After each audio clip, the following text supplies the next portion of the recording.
I now invite the Honourable Minister of Planning, Lands, Agriculture, Housing and Infrastructure, the elected member for Northside, to say prayers. Oh, sorry.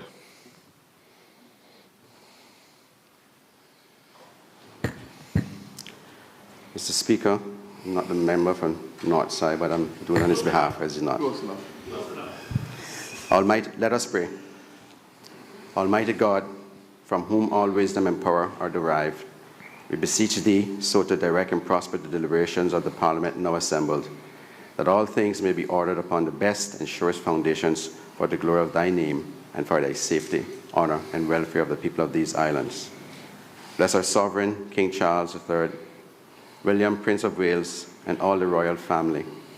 Give grace to all who exercise authority in our Commonwealth, that peace and happiness, truth and justice, religion and piety may be established amongst us. Especially we pray for the Governor of our islands, the Premier, the Speaker of the Parliament, the Leader of the Opposition, Ministers of the Cabinet, ex-officio members, members of Parliament, the Chief Justice, and members of the Judiciary, that we may be enabled faithfully to perform the responsible duties of our high office.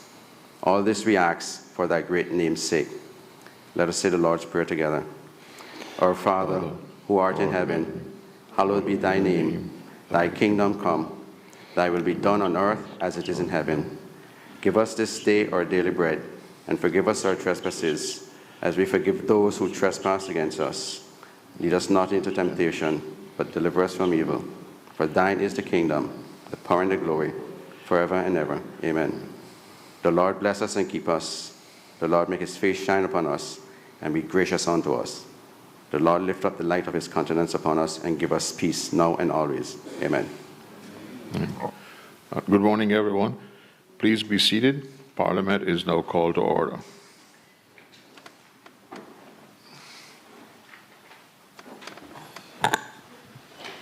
Administration of oaths or affirmations. None. Reading by the Honourable Speaker of messages and announcements. Just a little bit of housekeeping. We'll take our first break today at 1 o'clock for 30 minutes, and then we'll break again at 5 for another 30 minutes. Personal explanations. None. Presentation of papers and of reports. None. Urgent questions. None. Questions to members of the government. None. Statements by the members of the government. None. Presentation of petitions. None. Obituary and other ceremonial speeches. None. Raising a matter of privilege. None. Sorry. Government business. Bills. Second reading. Continuation of debate. Appropriation financial years 2026 and 2027. Bill 2025. Does any other member wish to speak? Does any other member wish to speak? Does any other member wish to speak? Would the minister? Mr. Speaker, I do know the Leader of the Opposition, I believe, would be leading off with the debate. I know he's here. I think he may have gone to the restroom. I don't know that he's here because the seat is vacant. I called 3 times, so... I understand what you're saying, so I'm just begging for... Wait, why don't you start the debate then? Otherwise, I'm going to call on the minister to use his letter of reply. Would you like to start the... Are you standing to start the debate? I'm not quite ready to start, sir. So there's nobody on the opposition bench that is prepared to start the debate? The member, the Leader of the Opposition, as far to my knowledge, is ready to speak, sir. I just don't... But he's not here. Will you give me a few minutes to find him, sir? Not really. There he is. Okay.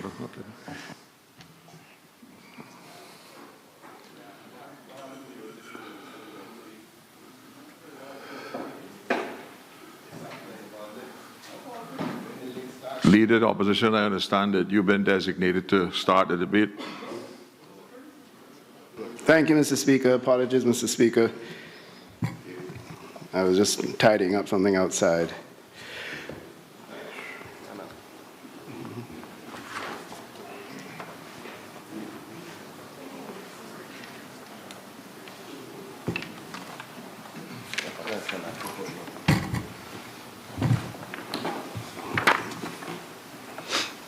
Ooh.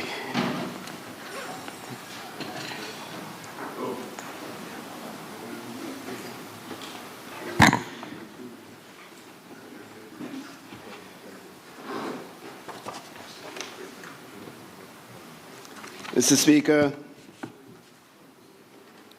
I rise to provide a position on the appropriation financial years 2026 and 2027 Bill 2025.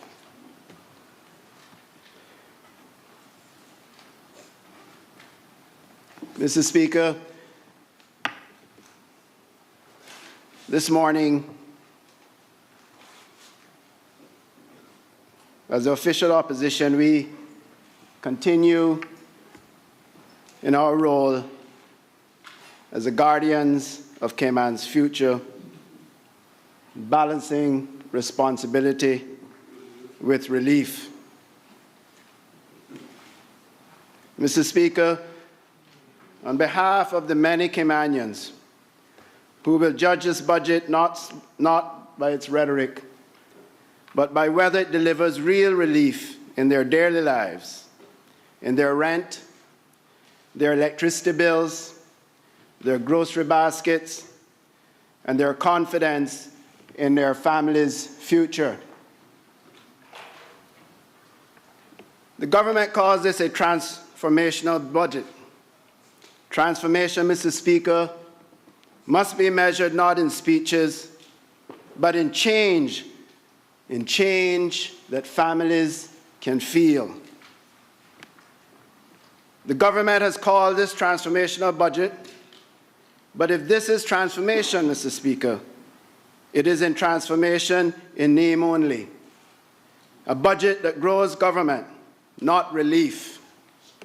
It arrives with ceremony and self-congratulation, as though being handed down like the tablets to Moses, recited with great zeal but little humility. Yet, unlike those tablets, it offers no solid guide for how this country should be governed over the term. Mr. Speaker, let me begin fairly. The Minister of Finance has promised to bring discipline and structure to our fiscal management. His focus on quarterly forecasting, predictive analytics, and the modernization of the Public Management and Finance Act are positive steps. These are reforms that the progressives themselves have long advocated. Because good data, realistic projections, and outcome-based budgeting benefits the entire country, not a single party. We also welcome the commitment to review health and property insurance markets. The opposition will engage constructively in that process to ensure it leads to genuine affordability for families and stability for businesses. But Mr. Speaker, where Caymanians still feel the weight. Caymanians cannot live on projections and optimism. At kitchen tables, from the west end of Kemambrak to West Bay, the conversation is not about forecasting or surpluses. It is about survival. Let me tell you about, let's just call her Janet, Mr. Speaker, a single mother in Georgetown North. She works 2 jobs, pays her bills, and raises her children. Yet every month she faces the same decision: which envelope to open and which bill to leave until the next payday. Her electricity bill rises faster than her pay. Her rent has gone up twice in a year. And Mr. Speaker, the cost of oxtail and fresh produce is now beyond her reach. Mr. Speaker, a Caymanian HR professional recently shared with me the real numbers for someone like Janet. At a new minimum wage of $8.75 an hour, working 45 hours a week, Janet earns $393.75 before deductions. After her 5% pension contribution and $74.36 a week for her basic SHIC health insurance to cover herself and her 2 children, her take-home pay falls to $299.70 a week. Just under, Mr. Speaker, $1,300 a month. But, Mr. Speaker, that is before she pays a single bill. A modest one-bedroom apartment in Georgetown now averages $1,500 to $1,800 per month. That's more than her entire salary. Childcare for 2 young children can easily cost another $800 to $1,000 per month, even for the most basic coverage. Add to that transportation, whether it's bus fares or fuel for an old car, easily $300 a month, plus groceries, utilities, school expenses. Mr. Speaker, by the time Janet has paid those unavoidable costs, she is left with nothing. Not for savings, not for emergencies, not for hope. Mr. Speaker, this is not a story of laziness or irresponsibility. This is the reality of a Caymanian doing everything right and still falling short. And while this budget speaks to prudence, it offers her very little relief. There is no reduction in fuel duty or import fees on essentials.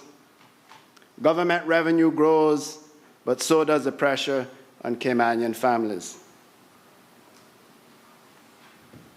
Mr. Speaker, the Minister of Finance spoke of surpluses and sustainability. But while the pretense of a financial deficit is forgotten, the deficit we do face today is not on the government's balance sheet. It is a deficit of dignity felt by families like Janet's. A deficit not measured in dollars, but in fading belief that hard work will ever again be enough, and the feeling that no one cares. That is the true crisis facing Caymanians. We believe, Mr. Speaker, there is another path. A path rooted in practical compassion. The PPM have proposed a series of cost of living measures that would bring some immediate relief. A reduction in import duties on essential goods, a suspension of the recent vehicle registration fee increases, and a temporary 12-month cut on fuel import duties. These are not radical ideas, Mr. Speaker. They're reasonable steps to help households breathe again. We have also proposed targeted housing relief, not just for first-time buyers, but also for families upgrading or expanding their homes, freeing up lower-cost stock for younger families. The government's $15 million injection into the housing trust sounds impressive, Mr. Speaker, but it can build perhaps 40 or 50 homes at best, which is about double of what has been built in the past 4 years. And this, Mr. Speaker, when over 1,100 families representing over 2,000 Caymanians wait for affordable housing.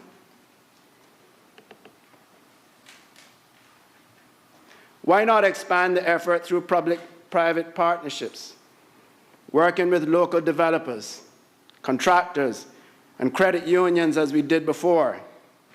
That is how you get houses built and Caymanians into homes. Why aren't we utilizing the Cayman Islands Development Bank to help Caymanians realize their dream of home ownership? Needless to say, I'm very disappointed to see that the opposite has been done, that the capital has been cut to just $500,000 a year for 2026, 2027. Mr. Speaker, Dr. Nick Gent, in his farewell address at the healthcare conference, reminded us that more than 40% of our people earn under $30,000 a year, and nearly half of that group earn less than $15,000. Mr. Speaker, that is not prosperity. That is working poverty in one of the wealthiest small nations in the region. For those families, mandatory health insurance is not protection. It is another monthly bill that they can barely afford. As we just heard, a single parent earning the new minimum wage pays more than $74 a week, nearly 20% of their gross income, for the most basic SHIC coverage.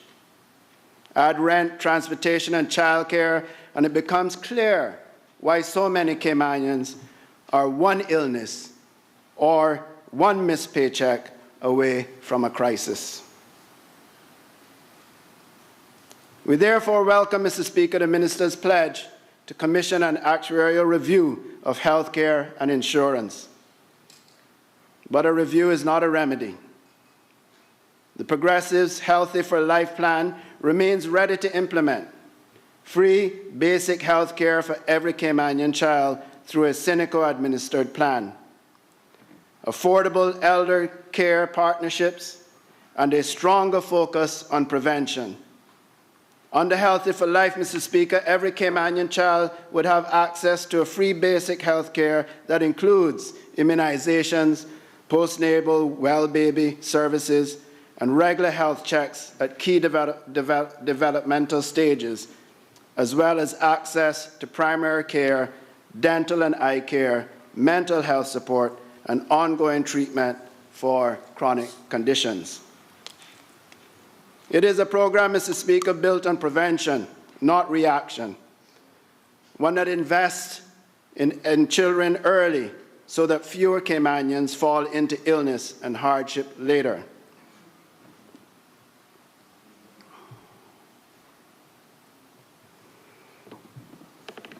It also reflects, Mr. Speaker, our belief that good health policy must be part of a good economic policy, because families who can afford to stay healthy are families who can afford to stay hopeful. Mr. Speaker, Healthy for Life was not an aspiration written on the margins of a manifesto. It was to be a fully costed, ready-to-launch program that would have been scheduled for inclusion in the first budget of the parliamentary term, this very budget, Mr. Speaker. We recognize that the cost of doing nothing is far greater than the cost of doing what is right. The added benefit, if this, Mr. Speaker, would have been the savings that families would have had on their medical insurance costs because their children were covered separately. These are practical, compassionate measures that would save families money while strengthening public health. We stand ready to work with the government to deliver them, Mr. Speaker. On immigration, Mr. Speaker, we know that the new immigration bill will be coming up for debate in December, so I will not debate the subject in anticipation of that bill, Mr. Speaker. But, Mr. Speaker, how many people truly understand what is being changed? No one certainly knows what the next set of changes will be.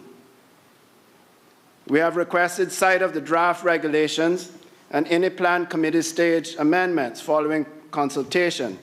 But until then, Mr. Speaker, everyone, businesses, workers, and everyday Caymanians remain in the dark. When it comes to the budget, Mr. Speaker, improved enforcement is a missing link. No reform will succeed without the officers, training, and tools to uphold it. We have also called for a fair employment commission to ensure Caymanians are truly prioritized, not just promised.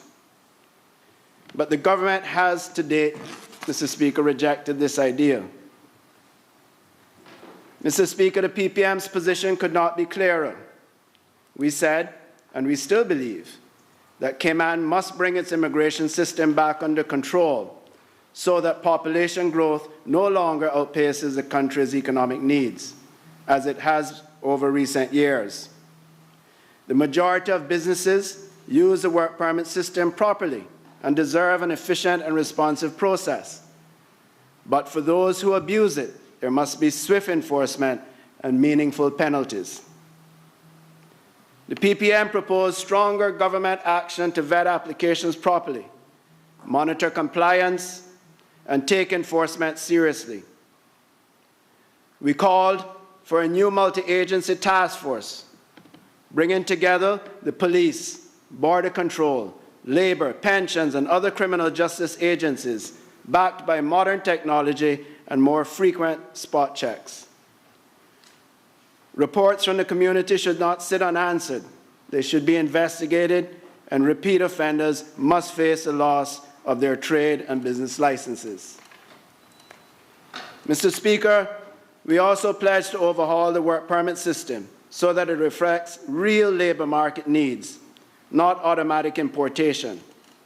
That means tighter controls now and long-term investment in Caymanian skills through a national workforce and development strategy. We've further committed to reducing the proportion of expatriate appointments in the civil service, while ensuring that where specialist expertise is genuinely needed, it can be accessed transparently. Finally, Mr. Speaker, we recognize that the system for permanent residence and Caymanian status must be reformed. The current process is outdated and inconsistent, and we said the bar must be set fairly but firmly to protect Caymanians while being fair to those who legitimately wish to make these islands their home. That, Mr. Speaker, is what we believe a balanced, enforceable, and fair immigration framework that prioritizes Caymanians, rewards compliance, and restores public confidence.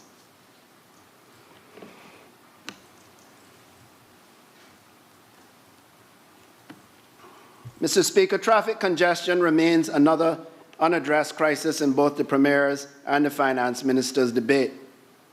I look forward to hearing how this will be dealt with when the Minister speaks. Yes, we need continued roadworks. Many started under the PPM's last administration. But where is the National Transportation Plan? Where is the National Transportation Plan that ties the roadworks and the movement of people together? Where is the public transport solution to reduce congestion and provide reliable alternatives? The focus on only more concrete and more lanes is short-sighted. We need a modern, multimodal vision that truly transforms mobility and sustainability across Grand Cayman. And Mr. Speaker, tourism too has been given little attention so far. So far, nothing has been said, not even generally. There is no clear projection of expected growth or plan for sustaining small tourism businesses in the face of global competition. The silence may signal that the government prefers not to admit that growth is slowing. And Mr. Speaker, if that is the case, the public deserves honesty and a strategy to revitalize the sector. Tourism remains one of our pillars. We cannot afford to treat it as an afterthought. I hope to hear some details from the Minister later on. Mr. Speaker, I wish now to turn to an issue that affects every Caymanian's home, every visitor, and every investor: the environment. For too long, environmental management has been treated as an afterthought rather than a national priority. Yet, it is central to our health, our economy, and our very identity. Every Caymanian knows the site, the Georgetown landfill, rising like a mountain in the horizon, soon to be Twin Peaks. The smell when the wind turns, the smoke when fires break out, and the uncertainty that lingers over the now-defunct Regen Waste-to-Energy project. We have now had almost 5 years of announcements, but still no functioning facility, no clear timeline, and no independent oversight board in place. The landfill continues to expand, leaching into the ground, threatening the North Sound, and undermining public confidence. This is not merely an environmental hazard, Mr. Speaker. It is a health hazard and an economic one. Every visitor who lands at Owen Roberts International Airport can see the dump from the air, and every cruise ship passenger from their balcony. That is not the first impression a premier destination should give. The Progressives government negotiated and signed the initial ReGen contract to convert waste into energy, reduce the landfill footprint, and meet modern environmental standards. That plan was ready to move forward. Since then, progress has stalled and the plan has been axed. We are calling again, Mr. Speaker, for some immediate transparency. In the absence of any clear funding, I hope to hear from the Honourable Minister what is the government's plans to address the landfill. Mr. Speaker, we expect to hear that there is a plan. We expect to hear clear timelines for the plan. And Mr. Speaker, we expect to hear how the plan will be funded. Mr. Speaker, the current landfill is bursting at the seams. A comprehensive and properly funded management plan must be implemented immediately. This plan must not exist merely on paper. It must be enforced, monitored, and made accountable. To ensure transparency and proper execution, an independent oversight body, perhaps under the Department of Environment, should be established. The body must be empowered to monitor and report on all critical aspects of the landfill. Cayman's environmental reputation is not a luxury. It is a pillar of our tourism and investment economy. Mr. Speaker, the other environmental crisis, quieter but no less serious, is the erosion of 7 Mile Beach. This beach is not just sand. It is our brand. It is our livelihood and a national treasure. When 7 Mile Beach suffers, our tourism industry suffers. And when tourism falters, so too do thousands of Caymanian jobs in hotels, restaurants, taxis, and tours. Coastal engineers have been warning for years that erosion, if left unchecked, will accelerate with each storm season. Yet, in this budget, not one clear line item, not one defined capital allocation has been set aside to address it. We cannot continue to rely on nature's grace alone, Mr. Speaker. We need immediate investment in shoreline stabilization, beach renourishment, and sustainable coastal management. The Progressives have long advocated for a national coastal protection and climate resilience plan, one that coordinates environmental science with tourism development, ensuring that future generations inherit the Cayman Islands as beautiful and as prosperous as the ones that we were given.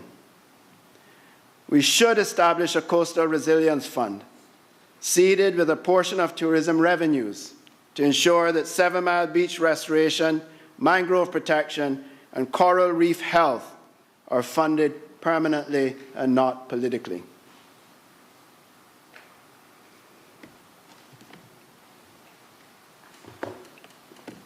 Mr. Speaker,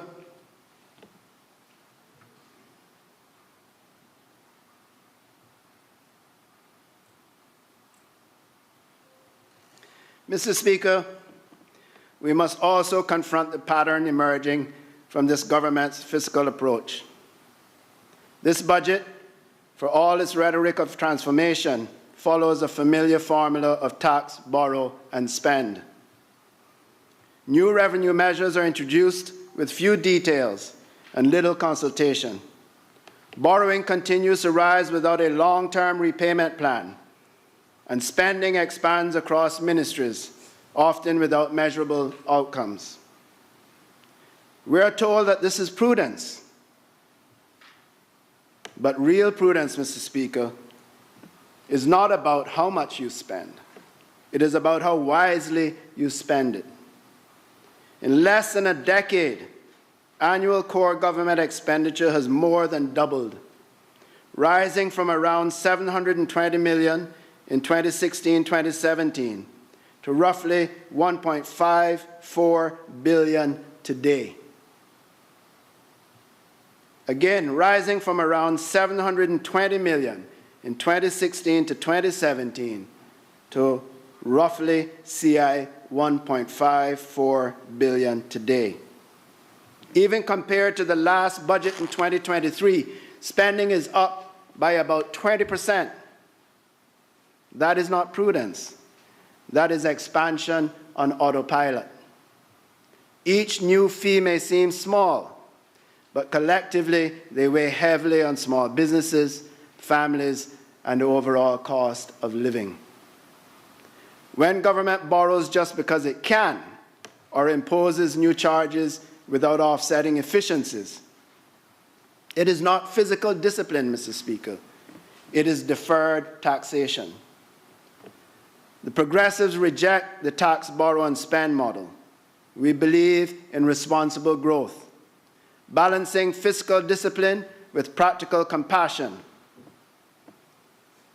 Mr. Speaker, I'm certain my colleague from Georgetown East will speak to this later on.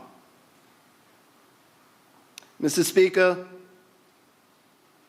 the Progressives' plan is rooted in one idea: that prosperity and responsibility must go hand in hand.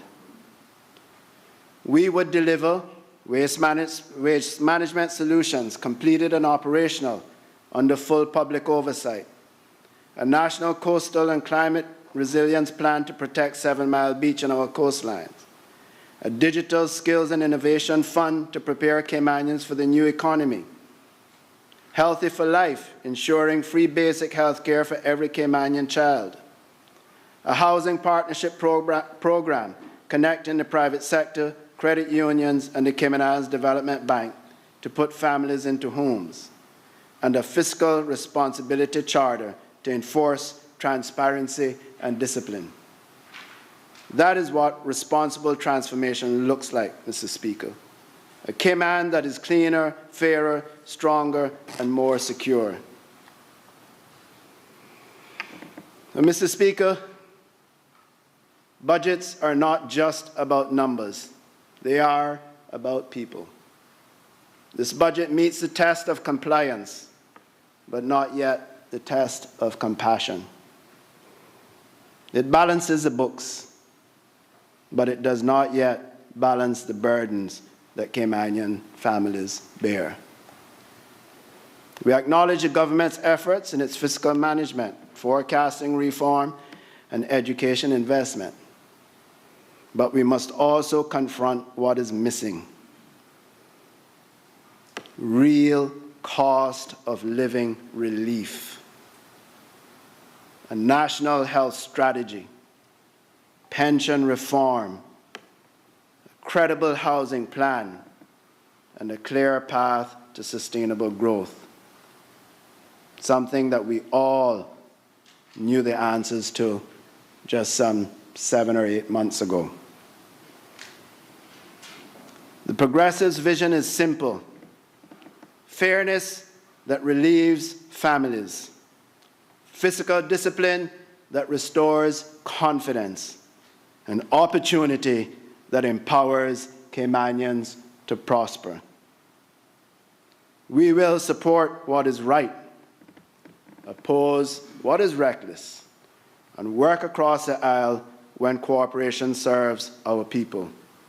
Because, Mr. Speaker, as I said in the strategic policy debate, our duty is to be the guardians of Cayman's future, vigilant, principled, and unwavering. So, Mr. Speaker, before I close, I look forward to hearing from all the ministers As the Premier said on Thursday, while ministers will speak during this meeting in detail to their budget allocations, as supported by their parliamentary secretaries, we look forward to hearing some details as to what the plans are to help our people. And Mr. Speaker, colleagues, that is the spirit in which we offer this reply, and the standard by which we will hold this government to account. Mr. Speaker, once again, I apologize for earlier. Thank you for the opportunity to debate this budget, and may God richly bless these 3 Cayman Islands.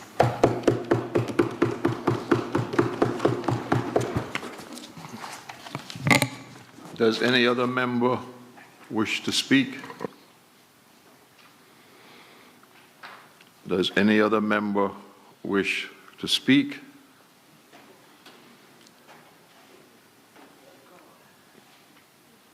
Member for Georgetown East.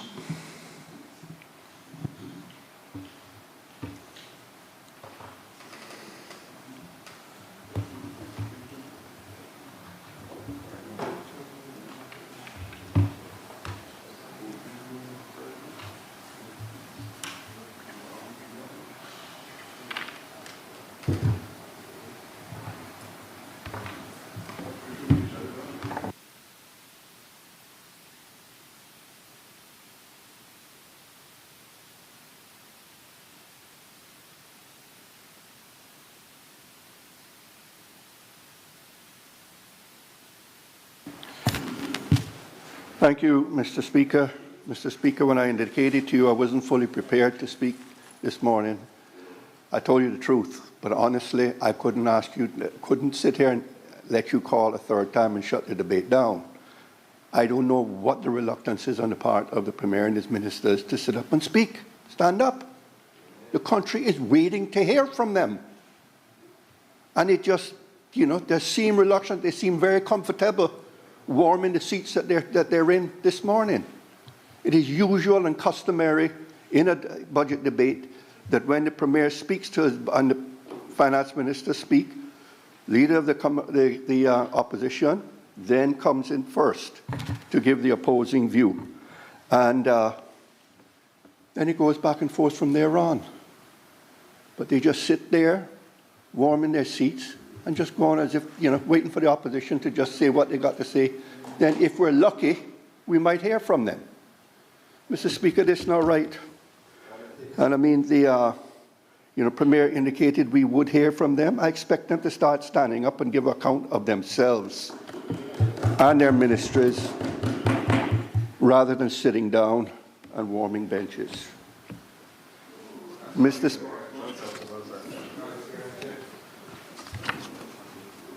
So I thank you for the opportunity, Mr. Speaker, and I rise to make this contribution to the debate on the government's 2026-27 budget, presently before this honourable Parliament.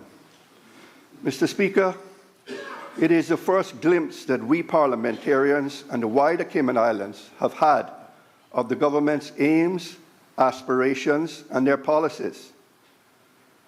However, Mr. Speaker, I must add that it should not have taken this long for us to get to this point. And we seem to be stuck in not being able to move forward to get details as to what the individual ministers' plans are for their ministries and their statutory authorities and other government entities. Mr. Speaker, in making this contribution today, my goal is to be constructive, factual, and guided by my years of experience.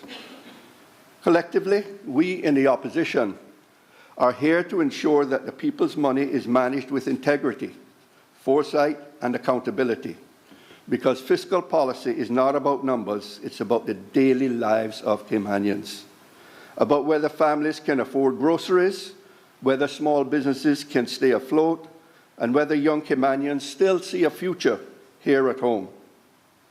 Mr. Speaker, in my contribution to the debate on the SPS 3 short weeks ago, I pointed out the 3 themes that I saw permeating through the SPS.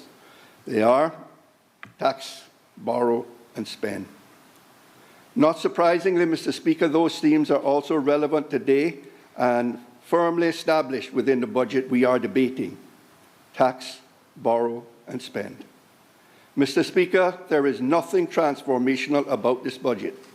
It is a return to the well-known formula that introduces new taxes with few details and little or no consultation, borrows money to plug the shortfall in spending not covered by revenues, and all in support of the government's expansive revenue spending plans across ministries, often without any measurable outcomes. So let's take a look. Mr.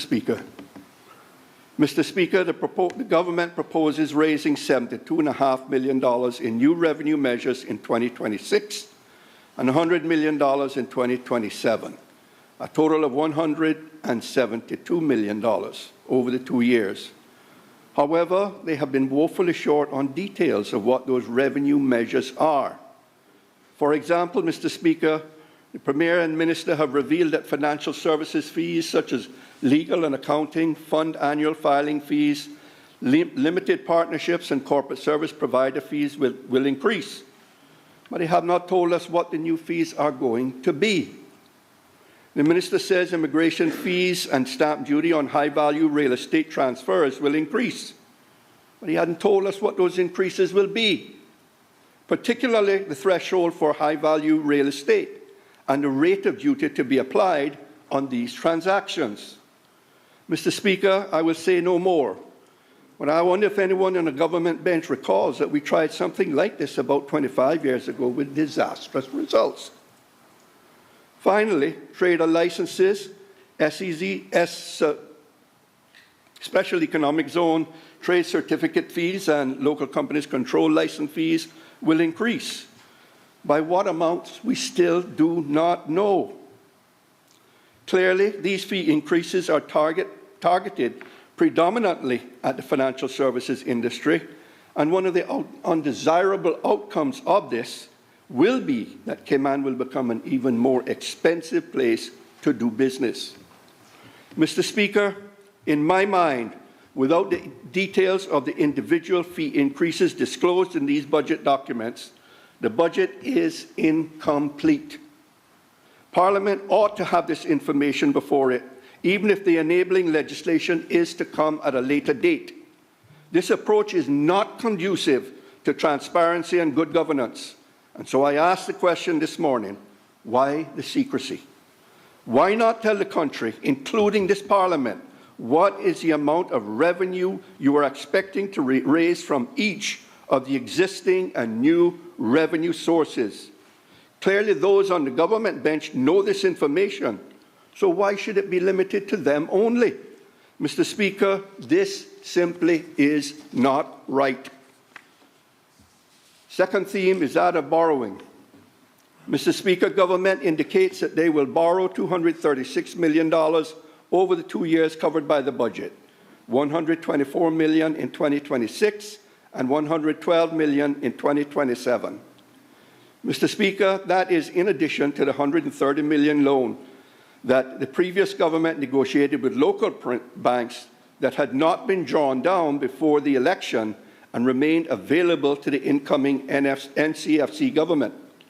The result of all this borrowing is that the country's external debt will balloon to $579 million at the end of 2026 and $634 million at the end of 2027.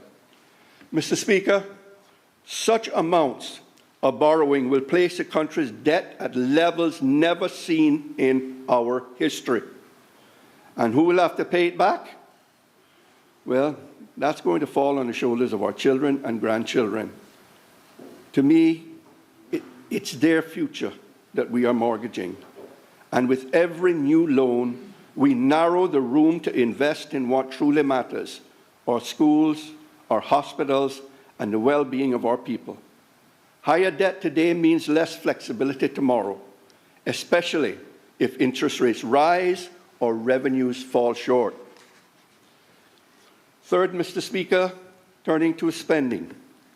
Mr. Speaker, the government proposes to spend $1.2 billion in 2026, which is $71.5 million more than in 2025, and $1.29 billion in 2027, or $40 million more than the 2026 budget calls for. Mr. Speaker, I'm not going to say very much about the spending at this time, as we're going to be convening Finance Committee to examine the spending proposals of the government in detail. Mr. Speaker, one matter that concerns me is the absence of any mention of regen in either the Premier or Minister of Finance statements. Whether government has concluded negotiations and agreed the final amounts to be paid to the consortium for the now abandoned waste management solutions. I ask the questions, are there any payments due and outstanding, and have they been accounted for and included in the budget or the government's financial statements? Mr. Speaker, I do hope that the Minister with responsibility for the landfill will give Parliament a detailed update on the status of the abandoned project and the government's policy on the way forward when she rises to speak on her budget appropriations. Mr. Speaker, the clock continues to tick, tick, tick. Time, Mr. Speaker, is running out for the country to address this looming environmental disaster. Mr. Speaker, when we were in this chamber in October to debate the SPS, I drew attention to the fact that the projected surplus of $6.56 million in 2026 and $9.37 million in 2027 was razor thin and left no wiggle room for the government if actual results did not pan out as forecast. I am pleased to see that the final budget that we have before us, the budget numbers are substantially better, with a projected operating surplus of $11.1 million in 2026 and $37.7 million in 2027. And so the projected surpluses have moved in the right direction, not the other way. Mr. Speaker, I am also pleased to hear that going forward, the Ministry of Finance will be leading the strengthening of our forecasting capabilities that will ultimately improve forecasting across government. The Minister said that revenue estimates had been enhanced through a three-pronged approach, with forecasts provided by government's revenue unit, estimates from chief officers and CFOs, and by the ESO. I do wonder, though, if the Minister, in his winding up the debate on the bill, could indicate how this approach is different from prior years, as I have always understood that the work done by these persons and entities always helped inform government's revenue estimates. Mr. Speaker, fiscal prudence is not merely a financial principle, it is a moral one. It's about ensuring that the blessings we enjoy today are not borrowed against the hopes of tomorrow. Mr. Speaker, sound finances build strong nations, and let us ensure that our legacy is opportunity, not obligation. Finally, Mr. Speaker, I conclude my debate this morning by repeating some of the issues existing in my constituency that I raised in my debate on the SPS, and I'm asking government to address. In fact, I know they have indicated they are starting to address them. But first and most significant to me and to my district is a solution to the flooding in Randyke. For far too long, efforts have been made. I grant that, and I'm grateful for them. But nothing that has been done thus far has truly been a viable solution. Second is a solution to the issue of the roundabout at Grand Harbour, and I appreciate that the Minister has indicated that that is being dealt with, and we will have the solution, hopefully not too long from now. But third, Mr. Speaker, is the need for traffic calming devices in the proximity of Triple C School and Les Ambiance condominiums. I raised it before, not in this House, but certainly with the appropriate ministry or department, the NRA. But I was promised that there would be, and I'm still waiting to see it now. And there are also specific areas on the South Sound Road that residents are calling for some means of slowing the traffic down through there because people continue to speed like they are bandits. And I know and I've heard of instances where cars have been clocked traveling at 85 miles per hour through that heavily congested, that area of South Sound. And so, Mr. Speaker, I will be advocating with the relevant ministers and ministries to see what can be done to enhance and to clear and deal with these issues. And I thank you again for the opportunity to contribute to the debate on the government's budget. I'm looking forward to Finance Committee meeting where we will have the opportunity to question ministers more fully and more wholesomely on their budget appropriations. I thank you, Mr. Speaker.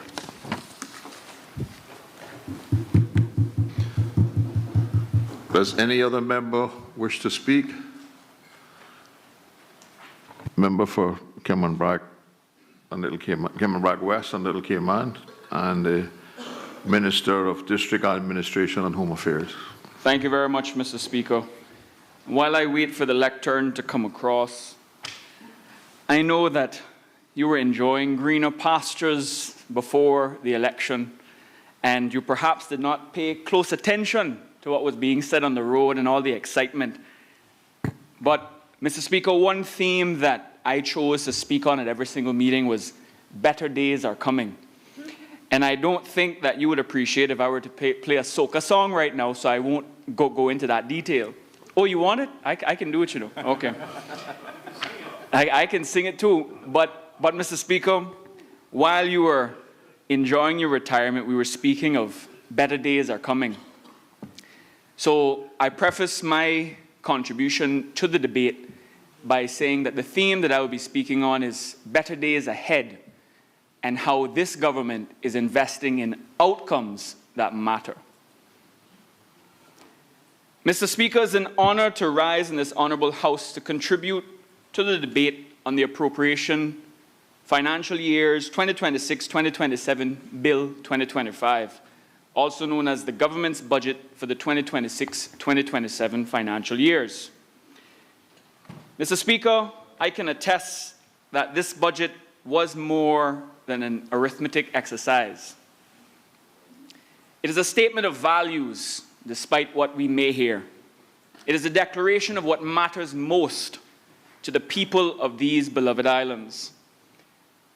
This budget is the next step in delivering the better days we promised our people. The strategic policy statement for 2026 to 2028, Mr. Speaker, sets out our government's clear vision: a stronger, fairer Cayman Islands, safe, compassionate, and prosperous for all.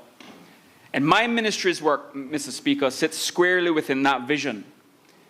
It is about security and service, fairness and opportunity, hope and rehabilitation. Mr. Speaker, our government continues to operate within an output-based framework because of the Public Management and Finance Act. But while the framework measures outputs, the people measure outcomes. They do not ask how many meetings were held, how many applications were received or processed. They ask, are we safer? Are we stronger? Are we better off? And that is why we as a government, Mr. Speaker, must ask for every decision that we make, every commitment that we make, how is this bettering the lives of the Caymanians that we serve? And so this ministry, the Ministry of District Administration and Home Affairs, has chosen to think and plan a bit differently. Even as we deliver outputs as per the framework, we measure success by outcomes. Every dollar requested of this honorable House, Mr. Speaker, is tied to a purpose, to a result that changes lives of Caymanians for the better. And that, Mr. Speaker, is what I mean by investing in outcomes that matter. Mr. Speaker, this ministry, without a shadow of a doubt, touches nearly every household in these islands, from public safety to postal delivery, from border protection to rehabilitation, to the sister islands' infrastructure, and then to affordable housing, we represent the face, the voice, and the conscience of public service. Mr. Speaker, the work of this ministry isn't glamorous. It's not pretty. It's gritty, it's grounded, and it is vital. It is the work that keeps our communities safe, our families supported, and our nation stable. Mr. Speaker, for 2026, the ministry's total allocation, including both operational and capital expenditure, stands at CI $133 million and increasing to $137 million in 2027. This growth, Mr. Speaker, reflects carefully targeted investments in public safety, rehabilitation, Sister Islands infrastructure, and essential services. Roughly 89% of this budget supports core operations that service the daily activities of the public, and in some cases, hourly activities. The remaining 11% represents capital investments in facilities, technology, and equipment that will provide operators with a tactical advantage. And Mr. Speaker, to be transparent with the people we serve, and of course to assist the opposition, allow me to share how the budget in respect to this ministry is distributed across our core functions. For emergency response and public safety, it has a share of roughly 29%. Community well-being, rehabilitation, and offender management and social programs, an additional 27%. Sister Islands development and community readiness, 18%. Border security and customs enforcement, 17%. And the governance and administration, to do it all, 9%. Mr. Speaker, these percentages are not arbitrary. They are anchored in measurable trends, the risks those trends create, and the specific responses. Our first priority, Mr. Speaker, is public safety. A country's peace of mind depends on its preparedness. Public safety, Mr. Speaker, is one of the cornerstones of this government's agenda and one of the clearest reflections of good governance. The Cayman Islands Fire Service continues to set high professional standards. The budget before us today provides for new fire appliances, protective equipment, and enhanced training to ensure firefighters across all 3 islands have what they need not only to save lives, but to return safely to their families. The fire service responded to over 1,600 incidents across the country last year and completed hundreds of safety inspections and community outreach activities.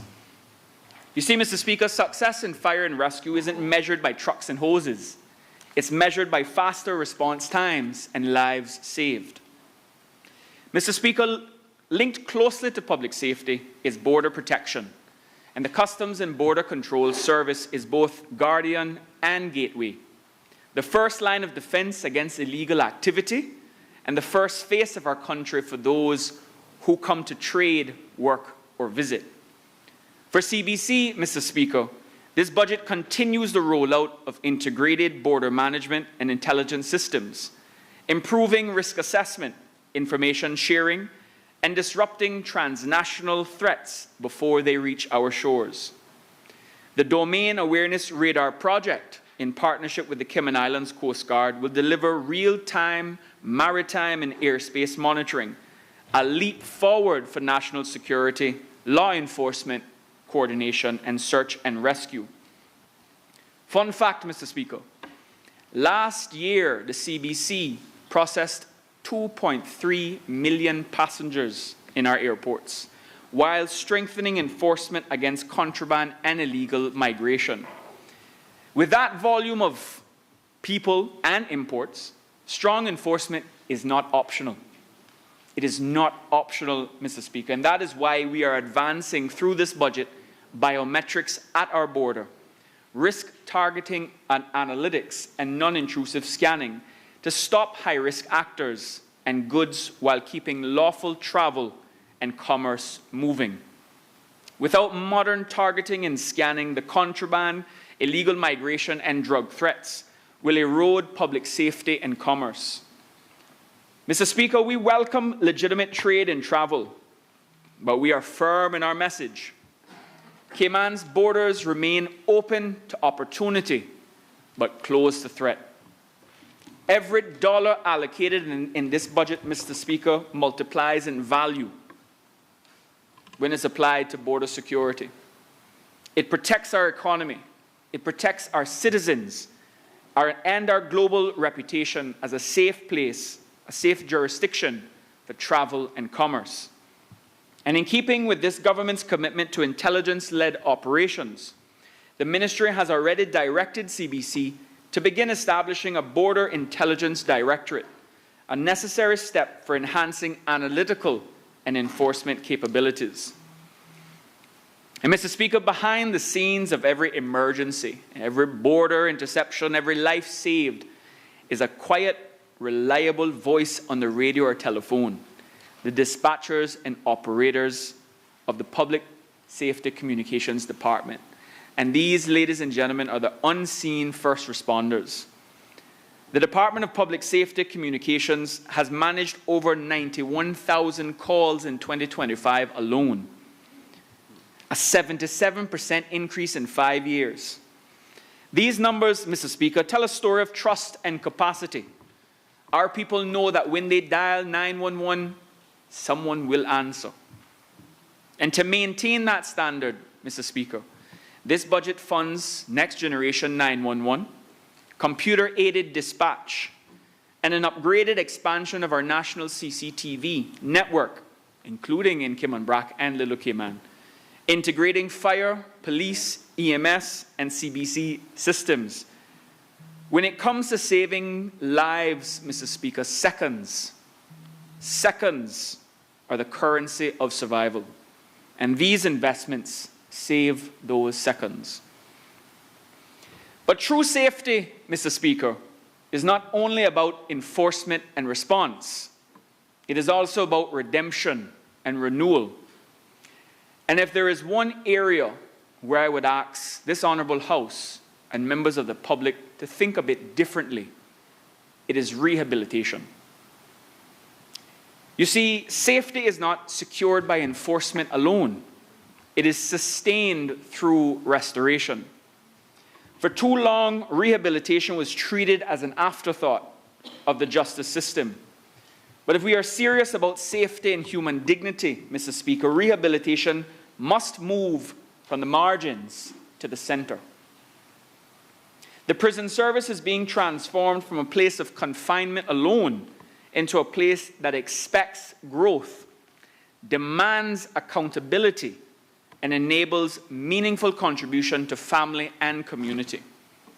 This budget advances work towards higher professional standards for prison staff and a modern correctional facility with classrooms, vocational workshops, counseling rooms, and reintegration units.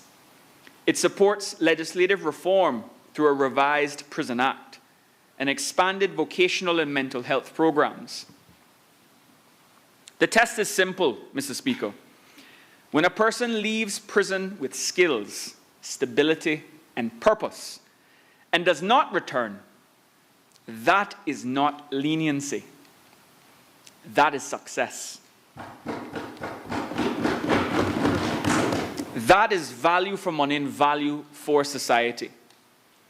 The Department of Community Rehabilitation, likewise, Mr. Speaker, supervises over 500 clients under probation, parole, or community service orders.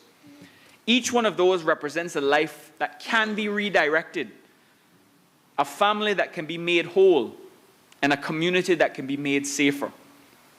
The Ministry will pursue legislative advancements to formally and comprehensively establish the remit and operational functionality of a modern probation service. We will place DCR on a firm statutory footing, enhancing probation and parole oversight, advancing electronic offender monitoring capabilities, and expanding community-based sentencing options. In addition, Mr. Speaker, the Ministry will introduce a victim rights bill aimed at affirming that victims of crime are not an afterthought It will set out the rights to information, protection, participation, and require public agencies to treat victims with dignity and fairness at every stage of the justice process. This budget, Mr. Speaker, that's before us, strengthens DCR's case management systems, expands mental health and substance abuse programs, and builds partnerships with employers to create second chance job placements.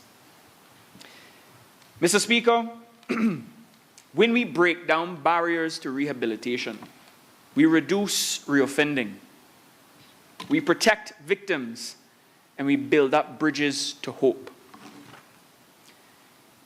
And that's important, Mr. Speaker, because the measure of a nation should not be on the number of people it incarcerates, but how many it restores. And our goal is that every Caymanian who has paid their debt to society can return to family, can return to work, and can return to dignity. Rehabilitation is central to our belief that every citizen deserves the opportunity to fulfill their potential, that no one should be written off or left behind. It is not about excusing wrongdoing. It is not about excusing wrongdoing, Mr. Speaker, let me make that clear, but about ensuring that when someone has served their sentence, they can return to society as a contributor rather than a risk. We cannot build a just society on permanent exclusion, and rehabilitation gives people back their humanity and gives the nation back its security. That, Mr. Speaker, is what better days ahead truly means. Transformation through compassion with purpose. As we restore lives, Mr. Speaker, we must also strengthen the communities to which those lives return. And that brings me to our work in the Sister Islands. For the people of Kimmanbrack and Little Cayman, the Department of District Administration is the heartbeat of government, delivering efficient, reliable, and community-centered services. And as a son of Kimmanbrack, and might I say a grandson of Little Cayman, I know that national progress must reach every island and be equitable across them. Through our district administration team, we provide essential services that connect residents to government, support local commerce, and maintain public infrastructure. This budget delivers for the Sister Islands through targeted investments, such as continued road and drainage improvements, the Kimmanbrack Airport Fire Station expansion project, community facility upgrades, and promoting resilience and sustainable growth. Our aim, Mr. Speaker, is to make life safer, strengthen institutions, and connect communities across Kimmanbrack and Little Cayman with access to essential services. Our investments in public docks, so that you don't get a punctured tire every time you go and launch your boat, and the installation of CCTVs across the island will enhance maritime security and community safety. Mr. Speaker, these initiatives are designed to strengthen coordination among CBC, RCIPS, DPSC, and the Coast Guard. Through the Sister Islands Affordable Housing Development Corporation, Mr. Speaker, new affordable homes are underway to provide stable, safe housing for families. We all know that housing security is social security, Mr. Speaker. And this government recognizes that home ownership and stability are central to community pride. In a time when the cost of living continues to challenge working families, these affordable homes represent stability and dignity. And government's intervention ensures that home ownership is not a privilege for the few, but a foundation for the many. We are also continuing senior support programs, assisting elderly residents with home repairs and accessibility modifications. Sports and recreation also fall under this ministry's remit in the Sister Islands portfolio, Mr. Speaker. And through the Sister Islands Sports Unit, we are investing in youth programs, school leagues, and facility upgrades that keep our young people active and disciplined. This budget also reaffirms our commitment to inclusion and accessibility through the Joy Marie Tibbetts Adult Training Center in Kimmanbrack, Mr. Speaker. We continue to support adults who are differently abled by promoting independence and community participation, ensuring that everyone, regardless of age or ability, can contribute meaningfully to community life. Every one of these initiatives, Mr. Speaker, that I've spoken on so far reflects a belief shared by the National Coalition for Caymanians. Equal opportunity to prosperity must reach every district, every family, not just the few. Mr. Speaker, community development also depends on institutions that shape identity and discipline. The Cayman Islands Cadet Corps exemplifies this. It continues to develop leadership, teamwork, and civic responsibility in our people. We are seeing expanded opportunities through the evolution of our fire cadets and sea cadets, partnerships with the fire service and Coast Guard that will produce meaningful impact. Through these partnerships, our cadets now receive training in fire safety, maritime navigation, and community response, building practical skills that translate into future careers in the public service. And Mr. Speaker, it is true that when we invest in our youth, we invest in the long-term safety and stability of these islands. Mr. Speaker, effective government is good government. And I know I don't need to tell you that, but I think it might be prudent for me to repeat it. An effective government is good government. Another vital institution in the Cayman Islands is the Cayman Islands Postal Service, Mr. Speaker. For generations, it has been one of the country's most reliable points of connection, delivering letters, parcels, and a sense of belonging for our people. Today, the Postal Service stands at the intersection of tradition and technology, like we all do. And this budget provides resources for facility upgrades, digital parcel tracking, and new customer service initiatives. We are modernizing logistics and mail security to support e-commerce and ensure reliable service across every district. Proof that even a traditional service can lead in digital transformation, Mr. Speaker. And Mr. Speaker, I might point out that the Postal Service continues, despite the change in technology and age, continues to punch above its weight and is being recognized on a regular basis by regional and international bodies for high standards and innovation. So for that, I want to congratulate them now.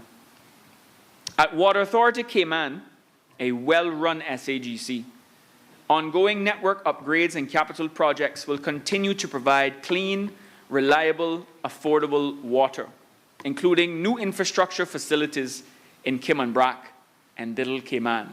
And I hope that last part did not miss anybody, Mr. Speaker. The infrastructure will be expanded to Kimmanbrack and Little Cayman. Stopping in Easton on the way, sir. We already passed Easton, sir.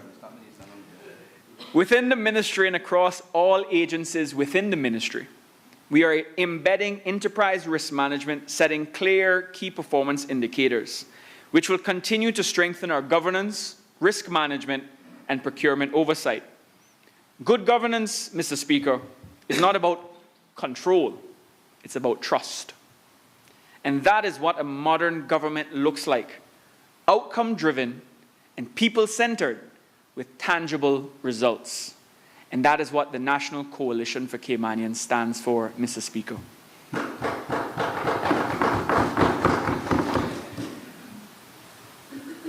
And Mr. Speaker, as we speak about tangible results, it is appropriate to address the subject of fiscal responsibility. I truly enjoyed the two contributions earlier by the Honourable Leader of Opposition and the Honourable Member for Georgetown East. But Mr. Speaker, let me reassure all members of this House and the public that fiscal discipline remains the hallmark of this government, despite what they may read or see. You see, Mr. Speaker, fiscal discipline is a virtue It is not a vision. And some members of the opposition, we heard it earlier, have accused this government of practicing and reinventing the phrase tax, borrow, spend. But the truth is, Mr. Speaker, we are investing. We're not indulging. The difference is simple, which they might not care to contribute today, but they postponed, and this government will deliver. For years, and even in recent weeks, Mr. Speaker, even today, the Progressives have boasted about record surpluses and swollen bank balances. They called it good governance. But in reality, Mr. Speaker, they neglected the long-term needs of this country and the people. So I find it quite ironic, Mr. Speaker, that the Leader of Opposition will get up today and speak about deficits being faced by families as if this is something new. Mr. Speaker, this is something that's been festering and growing. It's nothing new. What they neglect, when they neglected the long-term needs of this country and the people. Mr. Speaker, while some projects were advanced, too many of the country's critical infrastructure needs were left unaddressed, deferred, or underfunded, or not funded at all. Or buying mosquitoes. Mr. Speaker, today we are paying the price for their failure to plan. We are playing catch-up on projects that should have been completed years ago. The schools, the modern prisons that are at capacity and condemned, emergency communications, roads like the East-West Arterial that has been in the news for decades, and affordable housing, Mr. Speaker, and police stations. We can go on and continue this list, Mr. Speaker.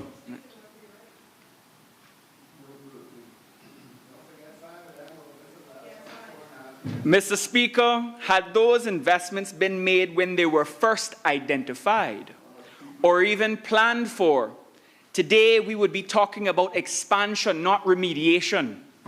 When we invest now, it's not an extravagance. We're not looking at the glamorous, pretty high-class things. It is responsibility delayed by others and finally delivered by us. This government is not taxing for the sake of revenue. No borrowing for the sake of spending, Mr. Speaker. Come on now. Come on. I know the budget was 3,500 pages, but come on. We are strategically investing to improve the lives of Caymanians, young and old. Our fiscal philosophy may be different than what they've ever experienced, Mr. Speaker, but it is disciplined. It is disciplined yet dynamic. And we remain guided. One thing that nobody will be able to say, that we are not in compliance with the principles of responsible financial management contained in our Act. As old as it may be, we are incompliant. Maintaining prudent debt levels and reserves, even as long as we deliver long-deferred infrastructure. Mr. Speaker, true responsibility is not about hoarding money in the Treasury for bragging about surpluses. It is deploying it wisely to ensure our children inherit a Cayman Islands that works. You see, surpluses without strategy achieve nothing, and savings without service achieve nothing. And we, the NCFC, Mr. Speaker, will not apologize for investing in people and infrastructure the Progressives ignored. We are here to deal with problems that have been ignored for too long. We will not apologize for planning for tomorrow, and we will not pretend that yesterday, with those glorious surpluses, was good enough. And Mr. Speaker, without equivocation, without mental reservation of any kind, Mr. Speaker, we will certainly not apologize for leading with vision instead of vanity. This government stewardship is deliberate, responsible, and forward-looking, forward-thinking, Mr. Speaker. Every dollar spent is an investment in an outcome that matters. Let me turn quickly, now that I got that off my chest.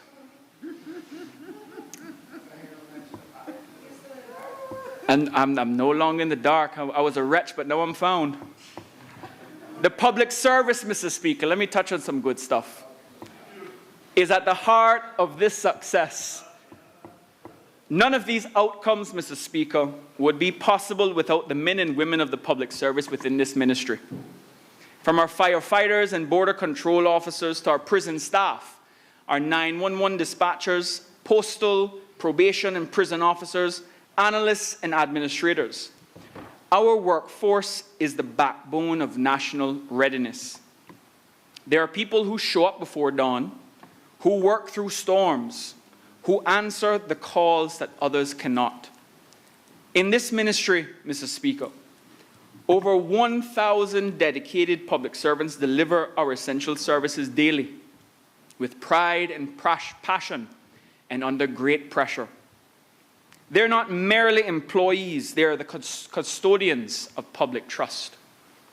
Their dedication, their professionalism, and service under pressure reminds us that every success of this ministry begins with the men and women who deliver for the Cayman Islands every single day.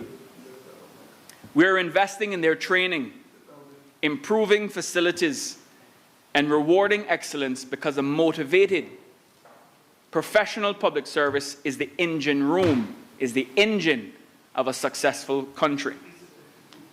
And Mr. Speaker, with that, please allow me to use this opportunity to extend my gratitude to the Chief Officer, Mr. Michael Ebanks, all the members of the senior leadership team, the core ministry team, the heads of departments and their staffs, as well as the heads of SAGCs and their staffs as well, for their dedication and belief in this mission. Mr. Speaker, as I look across the agencies of this ministry, a pattern emerges. We are shifting from maintenance to momentum. We are replacing hesitation with action, fragmentation with coordination. And on our journey, we have to measure what matters. Even within an output framework, we are intentionally shifting to track the results that matter most, results that speak to the daily experiences of our people, faster emergency response times, more effective border interdictions and smoother traveler facilitation, fewer repeat offenses through rehabilitation, expanded affordable housing, improved water reliability and accessibility, greater satisfaction with postal and district services.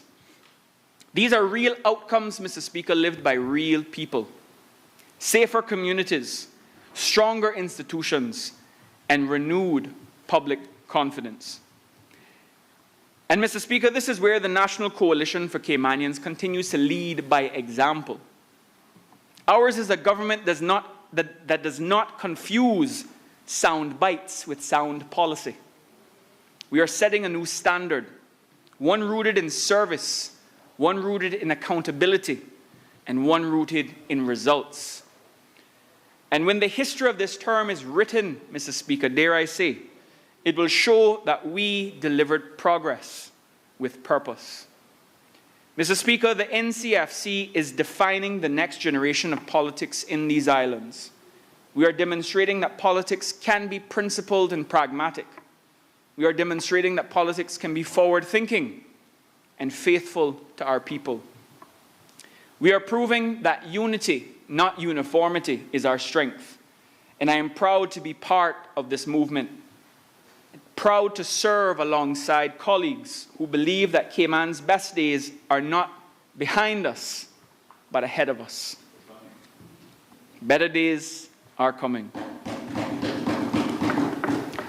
Budgets are about priorities, Mr. Speaker, and you'll hear each of us speak about the priorities for the next 2 years, and in the SPS, the next 3 years. But they're also about possibilities.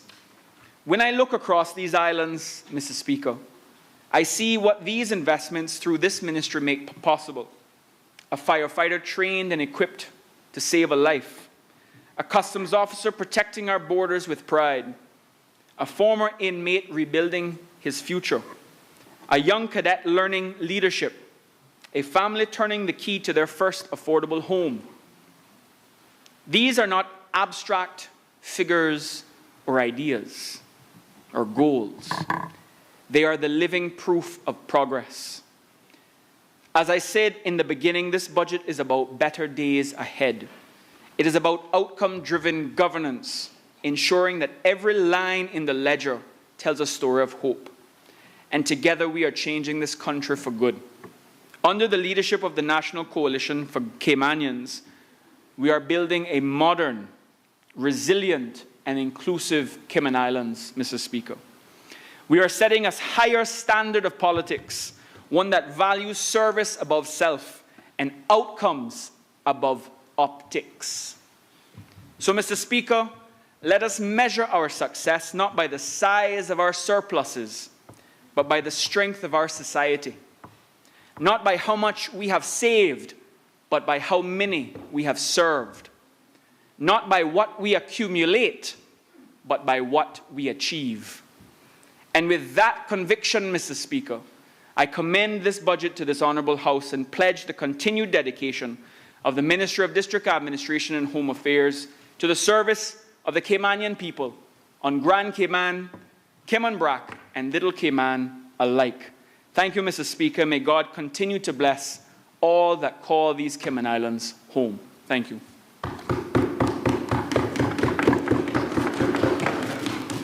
Does any other member wish to speak? Does any other member wish to speak? Does any other member wish to speak?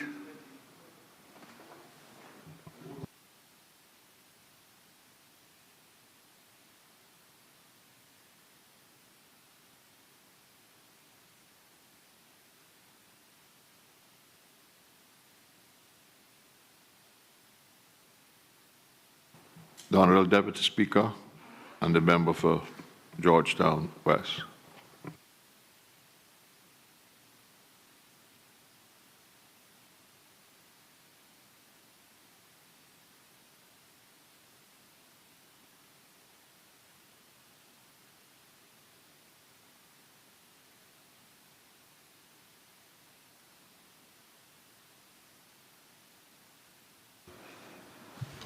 Thank you, Mr. Speaker. Mr. Speaker, I rise to make my contribution to this debate on the appropriation financial years 2026 and 27, Bill 2025, with a focus on social development and innovation, sports, youth, and culture and heritage. Mr. Speaker, these portfolios lie at the heart of who we are as a people. They reflect how we care for the vulnerable, empower the next generation, and protect and promote our Caymanian identity in an ever-changing world, Mr. Speaker. Mr. Speaker, the Premier describes this budget as a transformative blueprint for a stronger, fairer Cayman. The Minister of Finance called it a responsible path to a stronger tomorrow. Oh well, we shall see. Not yet. But outside this chamber, Mr. Speaker, Caymanians are not feeling transformation of our fairness. They're feeling the weight of higher prices, tighter budgets, and fewer opportunities, Mr. Speaker. They are asking, will this budget make our lives better than the last one, Mr. Speaker? Mr. Speaker, when we compare the 2026-27 budget to that of 2024-25, one thing becomes clear. The numbers have grown, but our investment in people, culture, and natural pride has not, Mr. Speaker. Mr. Speaker, total government expenditure is projected to be at $1.2 billion per year. nearly 200 million more than the previous biennium. Borrowing, yes, Minister of Finance, will rise from 95 million to 124 million in 2026 and 112 million in 2027. Yet, we are told time and time again, this reflects fiscal prudence. Sure. At the same time, interest payments on public debt are expected to jump from 18.5 million to 30.7 million. Take note. Funds that could have been directed to social programs, Mr. Speaker, affordable housing, Mr. Speaker, or youth support. Within the Ministry of Social Development and Innovation, Sports, Youth and Culture, and Heritage, operating expenditure increases by roughly 10 to 12% compared to last cycle, yet outcomes remain stagnant. Financial assistance rises from 21.5 million to 24 million. On paper, Mr. Speaker, that looks like progress. In reality, inflation and rising costs have already eroded those gains, Mr. Speaker. Mr. Speaker, when we look at eligibility requirement for the Department of Financial Assistance, we see numbers, income gaps, saving limits, and residency requirements. But behind those numbers are real Caymanian families struggling every day to make ends meet. A household of 3 can earn no more than $3,000 a month to qualify for help. For a family of 6, the limit is $3,500. Even those caring for elderly persons or adults with disabilities are capped at $15,000 savings. Now, Mr. Speaker, let's be honest. In today's Cayman, that's not enough to live with dignity. Rent alone can consume more than half of the income. Add groceries, Mr. Speaker, utilities, transportation, medical costs, and school expenses, and the families are left with little more than worry, Mr. Speaker. These thresholds may have been designed for fairness, but in practice, they exclude many hard-working Caymanians who are still struggling. Financial assistance should not only help families exist, it should help them to live, Mr. Speaker. To meet the basic without fear, to raise children in today's society in safe homes, and to participate meaningfully in this community, Mr. Speaker. Mr. Speaker, the cost of living has long outgrown these limits. Families doing their best are being asked to survive on outdated figures that are no longer reflective in reality. It is time to re-examine these policies, not as numbers in a spreadsheet, but through the lived experience of our people. Caymanians deserve not just survival, but stability, opportunity, and a hope for a better tomorrow, Mr. Speaker. Mr. Speaker, according to the appropriation bill, the government has allocated $5.8 million in both 2026 and 27 on the HEA 12 mental health services. While this funding remains stable, it does not reflect the growing pressures on our society and the system from our youth and adults. Counseling needs to be post-treated rehabilitation and mental wellness outreach. Stability in the budget cannot sustain for the growth in the care. Our people deserve access, consistency, compassion to these essential services, Mr. Speaker. Mr. Speaker, turning to youth and sports. Mr. Speaker, total allocations amount to $6.2 million in 2026, rising modestly to $6.4 in 2027. While that shows a slight increase, it remains modest, Mr. Speaker, compared to the scale of need and the ambitions of our young people and athletes. Mr. Speaker, sports is more than recreation. They are a pathway to discipline, to health, and national pride. Our athletes continue to achieve remarkable things despite limited facilities and inconsistent funding.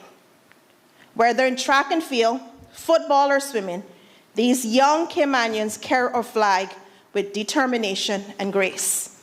Yet, their government support does not match their potential.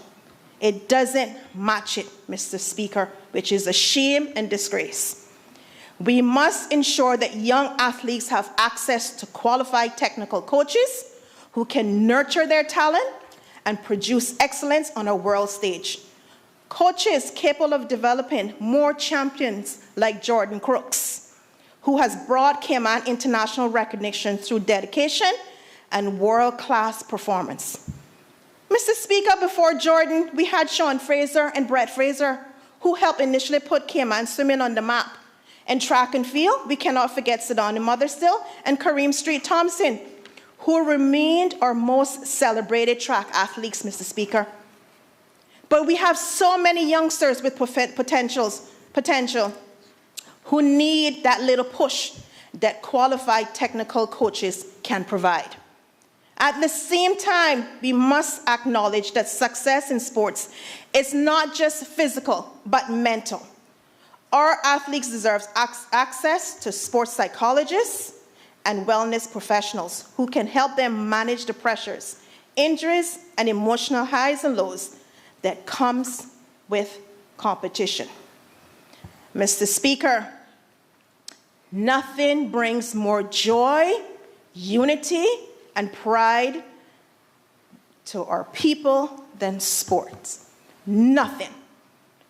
We are well poised to excel at CARIFTA, both in swimming and in track and field, but government and federations must invest in the resources needed to turn potential into podium finishes.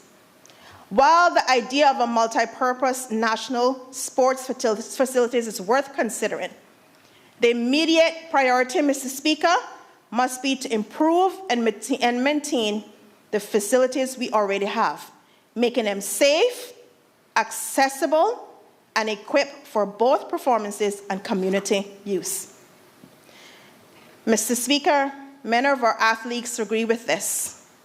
15 years ago, Sean Fraser, our three-time Olympian and Pan American Games silver medalist, noted that you need a plan to train the next generation. Do they have a plan? Absolutely not. And that requires a facility that is functional and dependable, not one that is constantly failing to the lack of upkeep. I, Mr. Speaker, agree with him. Mr. Speaker, I urged Honorable Minister to consider establishing a wall of fame to celebrate our sports icons at the airport. Even if we begin with just one. Yes? Good. Even if we begin with just one, such as Jordan, to help Caymanians connect more deeply with our culture and foster a greater sense of national pride. Too often, when people arrive at our borders, our islands are presented primarily through a commercial lens, not a cultural lens. We need to do better as a country. It is vital that we also highlight and honor the achievements of our own people, Mr. Speaker. Recognizing our local icons is not only a tribute to their contributions, Mr. Speaker, but also an investment in our collective identity and pride as Caymanians. Yes, let's clap. Let's do that. We're talking about our people. Mr. Speaker, we must also strengthen the link between sports, youth, and education. I didn't hear you at all. Complete ignoring. This budget allocates approximately $1.5 million towards school-based and after-school programs. 1.5. Yet, despite the growing social and behavioral challenges among our youth, this figure has remained virtually unchanged since the last budget, Mr. Speaker. If we are serious about addressing youth disengagement, crime prevention, and social inclusion, then investment must start in our schools. These sports programs build discipline, teamwork, and ambition, qualities we all want to see in our young people. Mr. Speaker, if we can find tens of millions of dollars for concrete and asphalt, surely we can find a few more $1 million to invest in health, character, and community. I urge my colleague in Parliament, my good friend, with jurisdiction over this portfolio, to please reconsider and ensure proper funding is allocated, because I am a proud product of such investment. Culture and heritage, Mr. Speaker, are the soul of this nation. They define our identity, our values, and our pride as Caymanians. In this budget, Celebrate Cayman receives $1.93 million, while the National Arts stands at $186,000. Shameful. Yet, despite these figures, our core cultural institution, the Cayman National Culture Foundation, the National Museum, and the National Gallery, continue to operate at minimal support. Their funding has remained largely unchanged, even as operational costs and expectations rise. Mr. Speaker, recent events such as Pirates Week has shown a noticeable decline in participation. That is not because Caymanians have lost interest in the national festival, but because the government has failed to invest adequately in infrastructure, marketing, and support needed to sustain and grow the product, Mr. Speaker. Furthermore, the growing division between Batabanu and Camas must be addressed, Mr. Speaker. The very essence of Carnival is unity, a celebration of togetherness and national pride. Should be one. I totally agree with you. The minister must take a hard look at this fragmentation and lead with intention and propped up at last-minute funding, neglect infrastructure, and stop-start support. Culture needs consistent nourishment, not emergency resuscitation. What we need is a sustainable long-term investment model, one that supports artists, funds our festival, and empowers our heritage institutions to flourish. Mr. Speaker, let us step back and look at the broader picture. Total social spending increased by 8%, but outcomes remain flat. Indigent health care is down 16%, even as the need rises. Youth and culture funding remains below 0.5% of the total expenditure. Borrowing is up 30%. Interest payment is up 60%. That's not transformation. That's not progress. It is a continuation with a bigger bill. The Minister of Finance projects surpluses of $11 million and $37 million, claiming compliance along with his colleague with all fiscal ratios. And yes, Mr. Speaker, discipline is important. As you know, I have that. But fiscal responsibility without compassion is not prudence, it's neglect, Mr. Speaker. That's what it is. Caymanians' household cannot celebrate a government surplus while running their own deficits. The measure of a successful economy is not how much the government saves, but how much the people thrive. In conclusion, Mr. Speaker, the Premier said, we will measure our success not by how many announcements we make, but by how many lives we strengthen. By that measure, this budget may be larger, but not stronger. It increases allocation, but not accountability, Mr. Speaker. It raises spending, but not standards. It expands bureaucracy, but not opportunity. The opposition envisions a Cayman where social development means empowerment, Mr. Speaker, not dependency. Innovation means solutions, not slogans. Youth and sports mean leadership, not lip service. And culture and heritage mean pride, not poverty. Mr. Speaker, Caymanians deserve more than numbers. They deserve a future that treasures our past, nurtures our present, and inspires the generations yet to come. Mr. Speaker, I thank you, and God bless the Cayman Islands.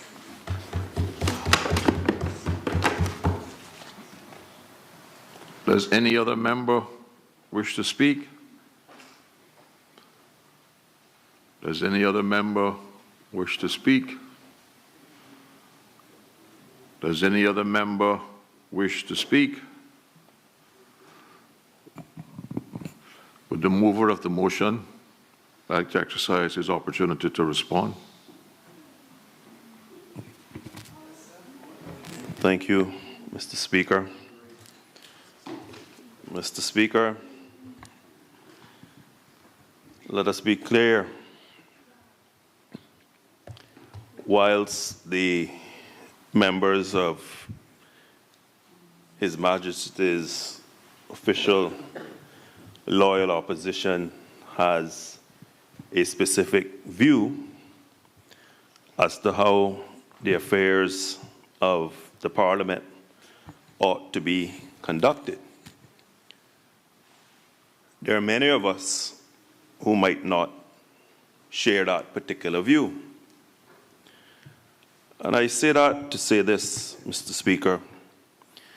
Mr. Speaker, the government's budget and its annual plan and estimates is one that is clearly outlined in the delivery of the budget and clearly outlined in the supporting documentation. Now, Mr. Speaker, as we saw from the very beginning of today's session, the response, the formal response, comes from the official opposition. And even that, we had to stumble through. So can you imagine if we had to stumble and bumble through that, whether or not they would have been able to deliver a budget? So, Mr. Speaker, clearly, if we had to seek leave of the chair just for the formal opposition to address the budget, it clearly means that it would be difficult for me to take serious the advice of the opposition on how a budget debate ought to proceed.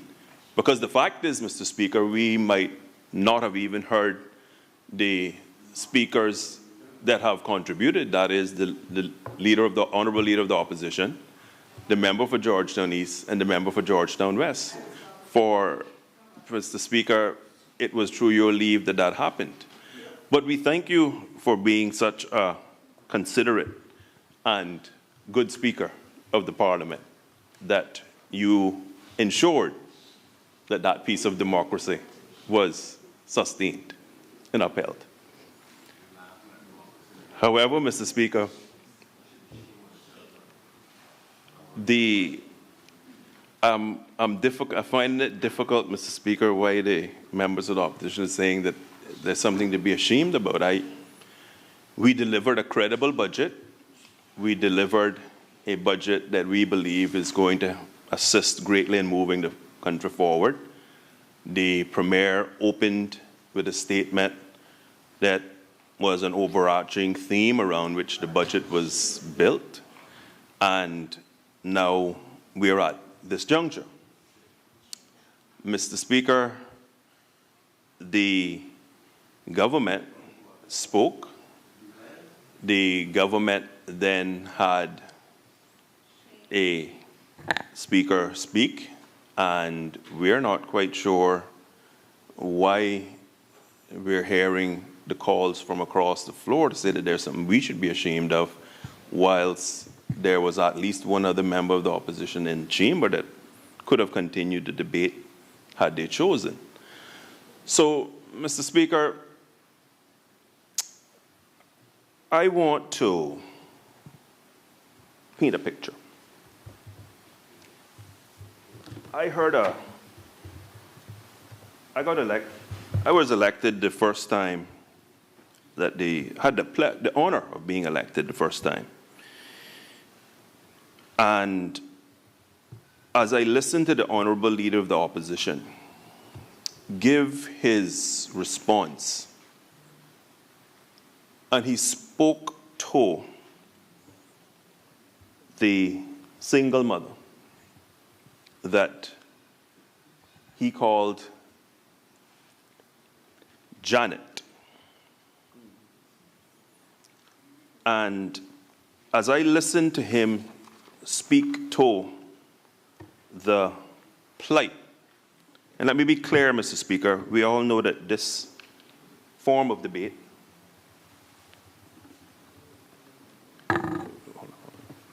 is one in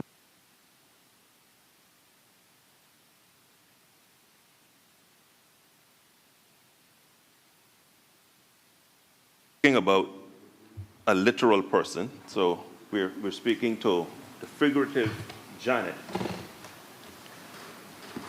And he spoke eloquently to how the single mother, Janet, would have had a household deficit in her finances.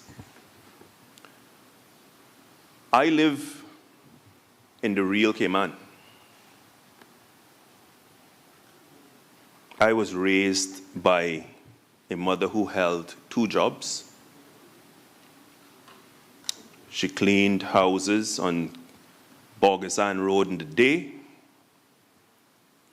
came home, took her shower, and went and then cleaned 2 office buildings in the night.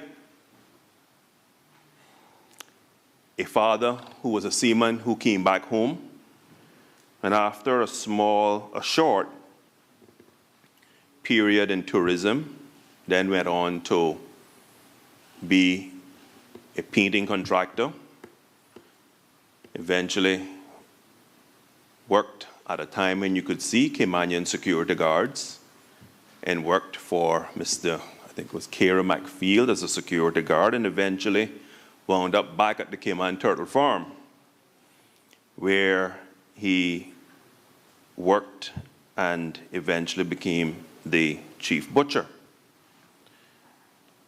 Let me be very, very clear, Mr. Leader of the Opposition. I know Janet. I was raised by Janet.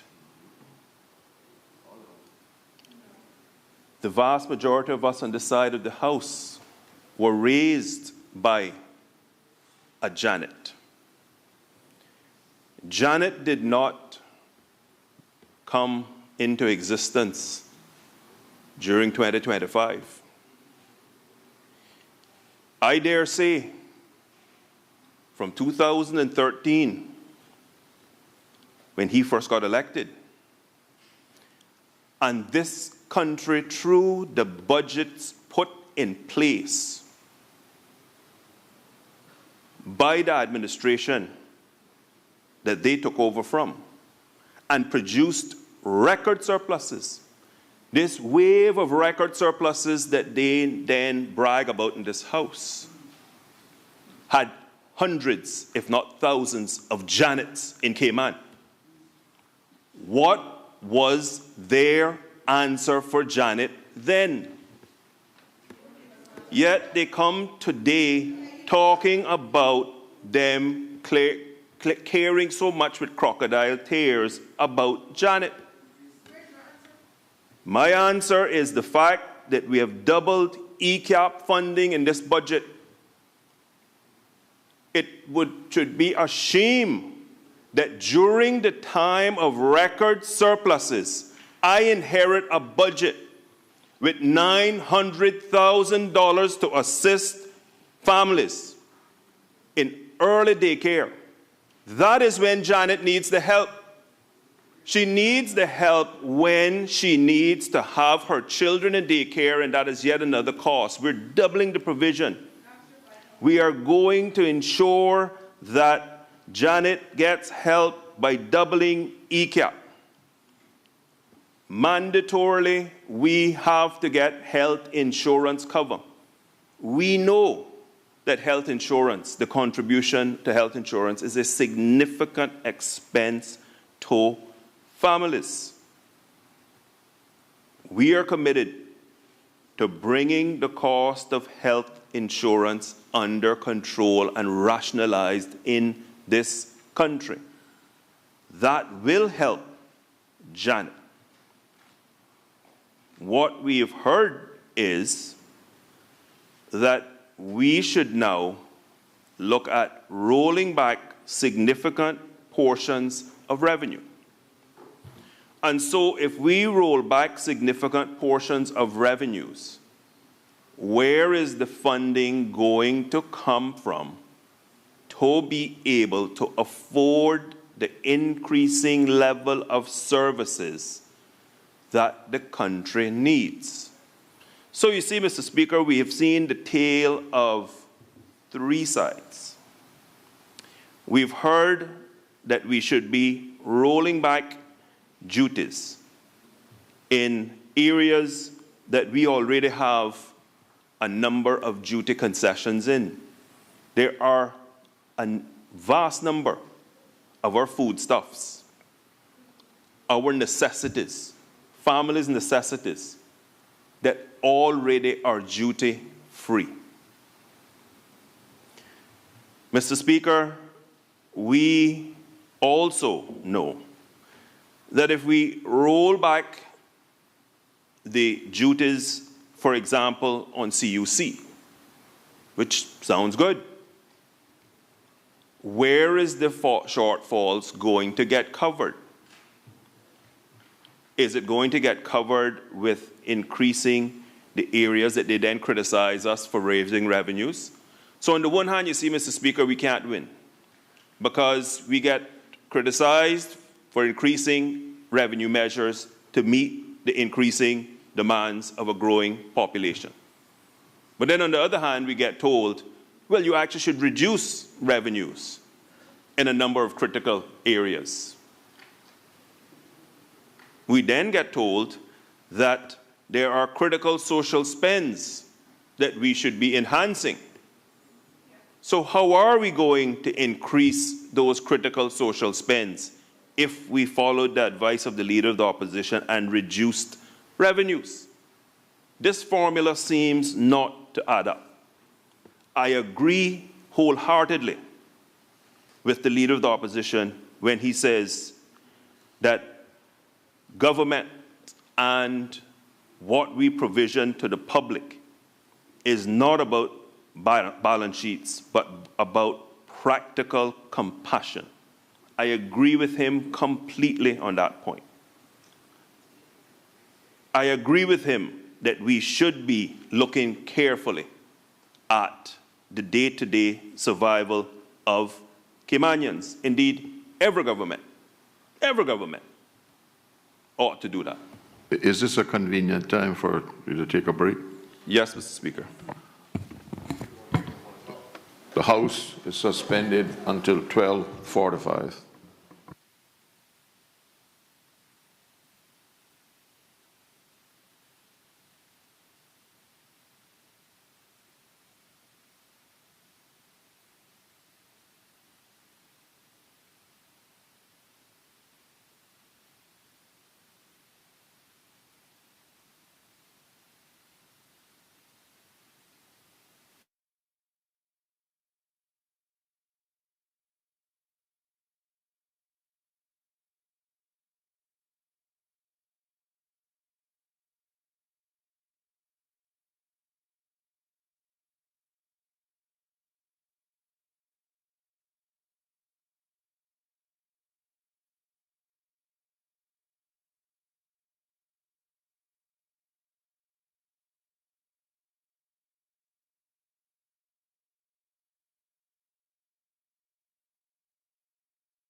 This Parliament is called back to order. Please be seated.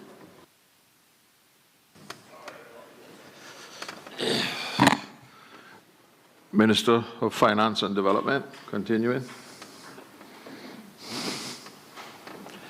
Thank you very much, Mr. Speaker. Mr. Speaker, the one thing about a parliamentary democracy is that at any given meeting or sitting of a parliament, any of a number of things can occur. And I think it's very important for us to use our platform to ensure that at all material points in time, we do from time to time pause to ensure we're bringing the public along. The 19 of us were all sent here to represent collectively the 19 constituencies in this country. And so the fact of the matter is, when it comes to a budget debate, no one has to speak. Members have their right to get up and make a contribution. And so I want to ensure that no one leaves thinking that because a particular member or minister has not spoken means that anything, quote unquote, wrong has been done. The debate was opened. The Premier made a statement that was an overarching statement in regards to the budget. I delivered the budget and all of the budget documents, and it's then down to members to speak or not to speak to the content. After we have finished this process, we still have an opportunity, Mr. Speaker, for members to question the details of the budget in Finance Committee, which is a part of this process and a very necessary part of this process.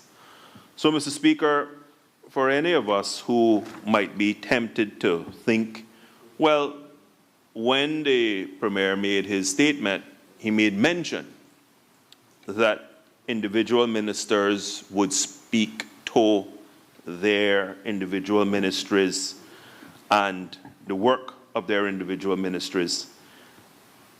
The fact is, that was the plan at the time. However, there's an old Caymanian saying, circumstances alter cases. I'm old enough to know that phrase. And the circumstances were of such that given what had come forth from the formal opposition caused us to take a pause and ministers to say, well, there really isn't anything major for us to get up to respond to. And so we took the decision that we would not speak. Not one single thing. So, Mr. Speaker, that's just the ebb and flow of a particular budget. Next budget cycle, it might be all 19 members speak. And all 19 members may speak for their 2 hours. So we don't know how a budget debate is going to unfold. And so there's nothing untoward that has happened today. The Premier made his statement, and when his statement was made, that was with the intention of ministers at that particular point in time. As we know, during the Finance Committee, the opposition is going to have, and independent members are going to have the opportunity to question ministers on every detail of their budget. And so everything that could possibly have been said during a debate and a contribution on this debate will come out at that point, will be made known to the public at that point. For example, the member from Georgetown West questioned a number of allocations, including spending on a number of programs. And so, way much more informative to the public, in my opinion, than any debate will be when those particular outputs are up for scrutiny during Finance Committee. I am confident she's going to ask those very same questions during Finance Committee that she posed during her debate. Therefore, the public is going to get an answer. In fact, way much more than maybe an hour or two from now when a minister gets up and simply makes his contribution. They'll get an immediate answer. They will hear the members' contribution come out in questions. So it is a part of the essence of what happens in Parliament. No two cycles are going to be identical. No two debates on a particular bill are going to be identical. And so I'm very confident that the opposition is going to do their job and is going to question the government, question ministers on their allocations. So, Mr. Speaker, I said that to say this, that there was a number of points made, and I addressed a few of them before we took the break, but I do believe that there's a couple that I just want to ensure that another perspective is provided on. There was the point made as it relates to a not so long time ago when government revenues and expenditures were somewhere in that $700 million range, and the fact that the spending has gone up substantially since then. And that is a factual position. I mean, we just have to look back at budgets, look back at the actual performance, and we will see that those expenditures, those revenues have been raised and expenditures made. What I believe this House and the wider Cayman Islands have to think about is weigh up in your minds, given the increase in expenditures that has been experienced from 2013 to now, last 12 years, what has the country got? What has been the return on investment? For it's easy to say that expenditures have increased, but what has the country gotten? When the country had surpluses up to $100 million, why didn't we provide free health care for children then? That is when the country absolutely could afford it. The monies were there. Those budgets produced large surpluses. Why weren't these social deficits that we're hearing about in 2025 funded when the monies were there? That way, those items that seem to be very important to members today would have been taken care of then. Because had we funded free health care for children, had we ensured that we had a more robust provisioning of affordable housing, these would be issues that would be well on their way to being solved. I'm old enough and have been around this house long enough to know the flooding in Randike existed when I was here in my first iteration. That is not a new problem. Why wasn't it solved then? The monies were there. We hear about schools, hospitals. Why wasn't it built then? I can only speak to what we are inheriting in 2025. That is all I can do as a member of this House and minister responsible for finance and economic development. I see a country with limitless possibility and opportunity. And in a few short weeks, we are going to have a debate in this Parliament around immigration reform. And the minister responsible for immigration is going to be able to speak to the point that minimum wage is not a solution that gets Caymanians into wealth. But if we have an open border policy where everyone can simply come in, everyone can simply get all the way up to the permanent residency stage, and have a broken system that you have years of wait to hear an application, then how do we protect Cayman and Caymanian businesses to ensure we are creating the wealth that we tell our people about? For too long, we have ignored the fact that countless nationalities have come to Cayman in the last 50 years, not as an accountant or lawyer, but as a contractor. Sometimes they weren't even a contractor when they got here. Sometimes they were just a skilled mason. And they then transitioned and became a contractor and now living the Caymanian dream. Our desecration of the middle class hasn't been so much about the lack of opportunity. It has been about our lack of guts and courage around immigration, because we want to please everyone and not saying we are going to have a hard rollover policy in this country and ensure we provide the training that is necessary for Caymanians to take advantage of what's in this economy and truly take up middle class. That is what has happened.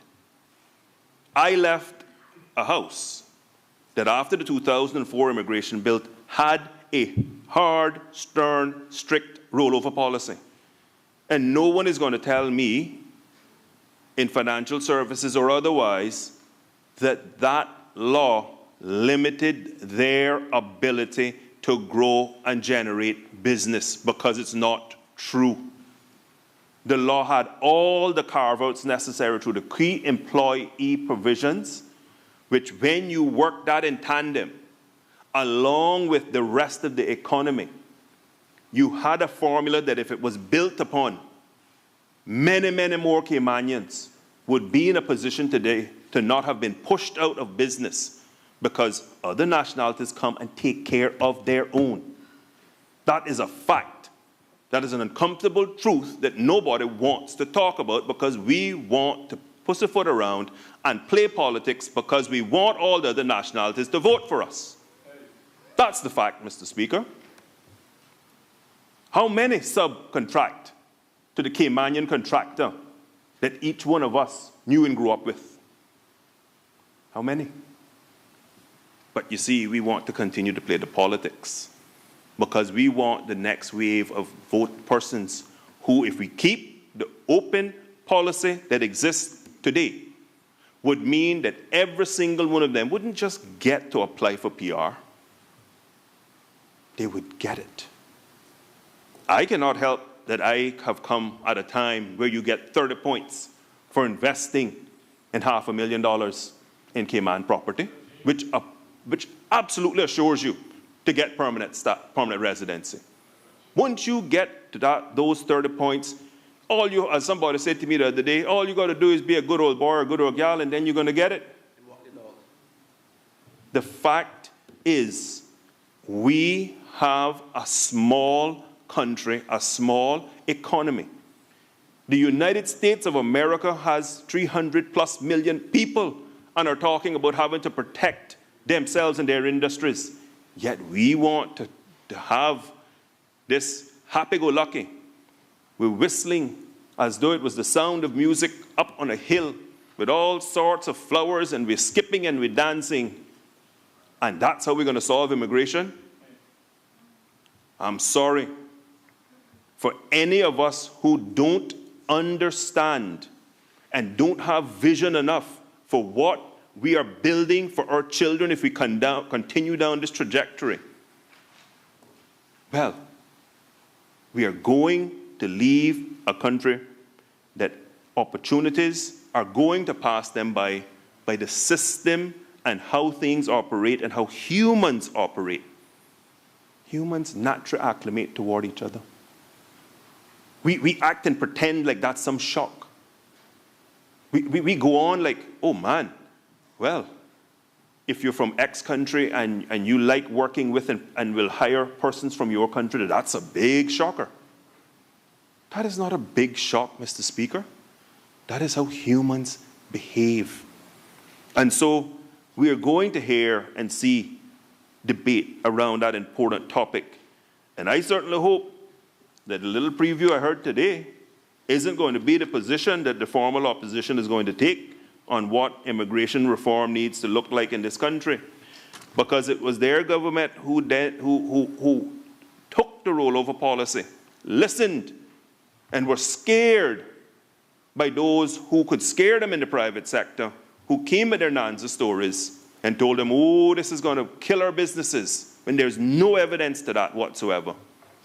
Took the rollover policy and bastardized it, so, oh, let the system naturally roll people over. We have no such system, and there is not going to be any such system that is going to naturally roll over people. Mr. Speaker, we are not simply borrowing to plug a hole in government spending. We are borrowing for critical infrastructure needs to deliver for the future of this country.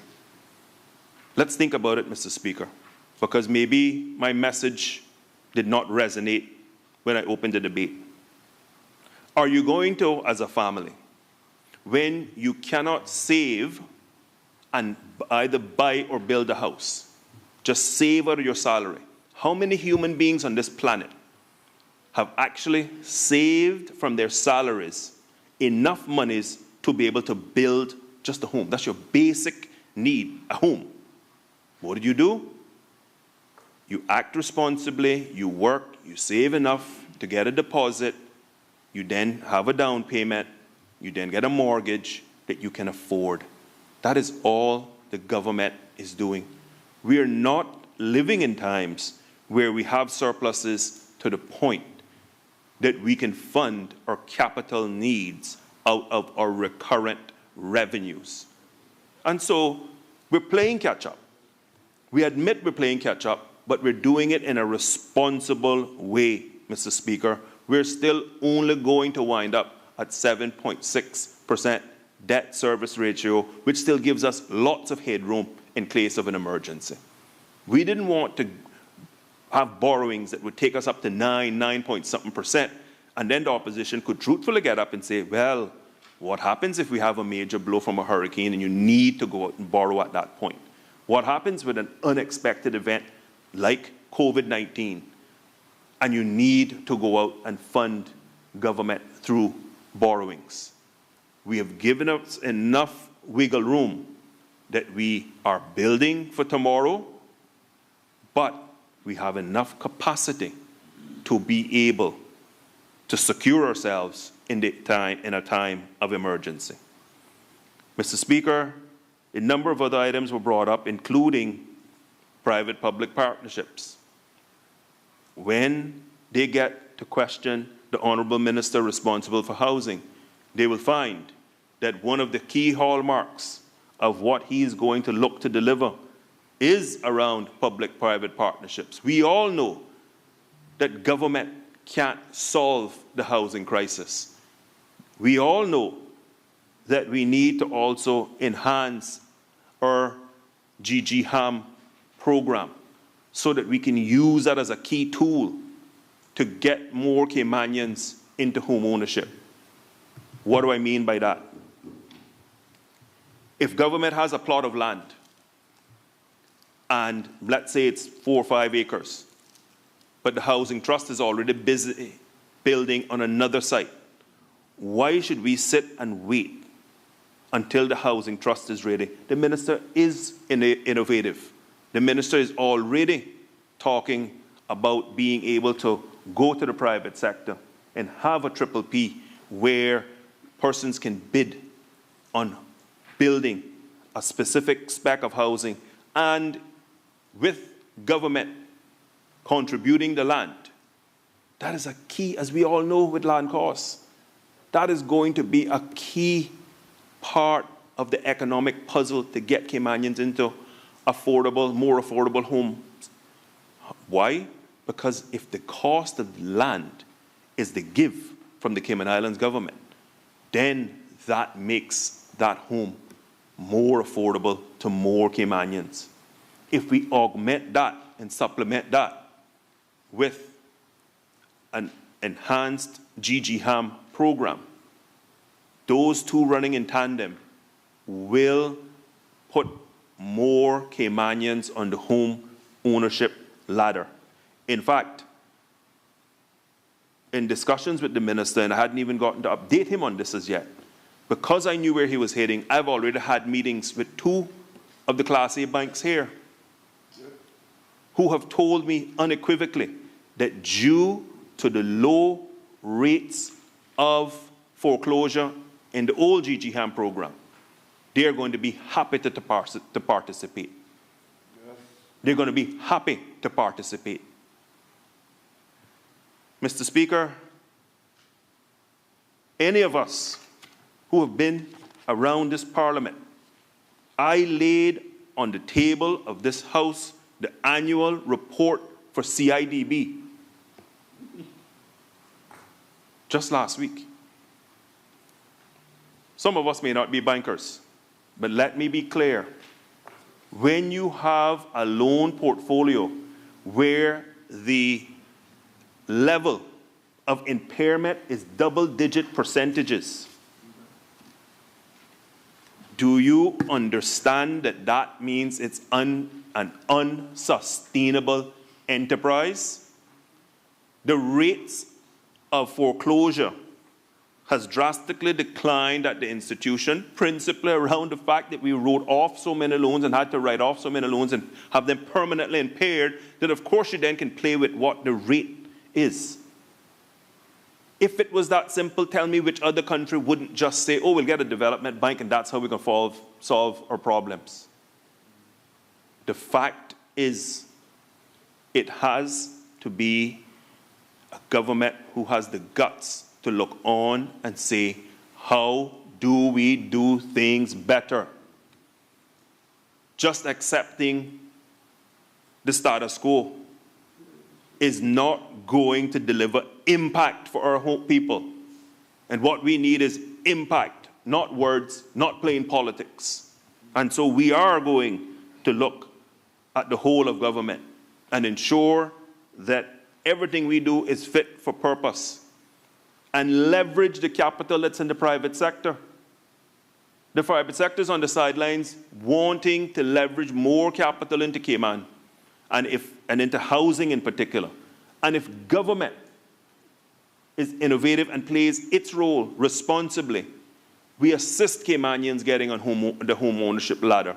We assist more medium and small to medium Caymanian developers be able to get that small project that they want to get out of the ground.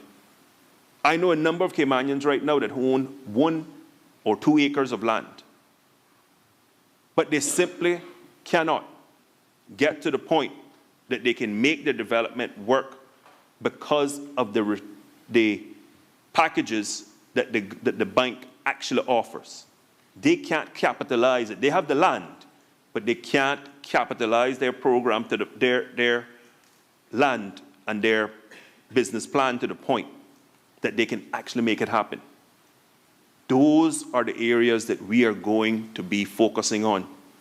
Because if we can unleash those small to medium-sized projects, we will see that Caymanians will benefit because they will be the developers. Caymanians will benefit on the other side because they will be able to buy homes. Now let me be clear, Mr. Speaker.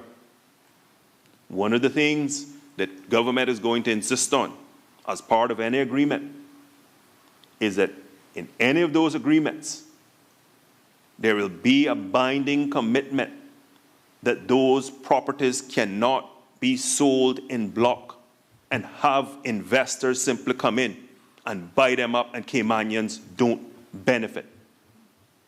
That has to be a legal requirement for the Cayman Islands government to participate in any such program. Otherwise, we're back to square one. We simply then incentivize someone to make a profit.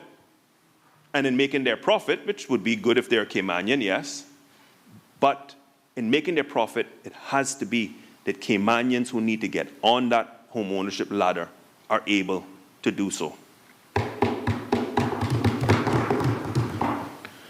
Mr. Speaker, we are not going to focus on taking care of special interests and producing large surpluses while our people are neglected.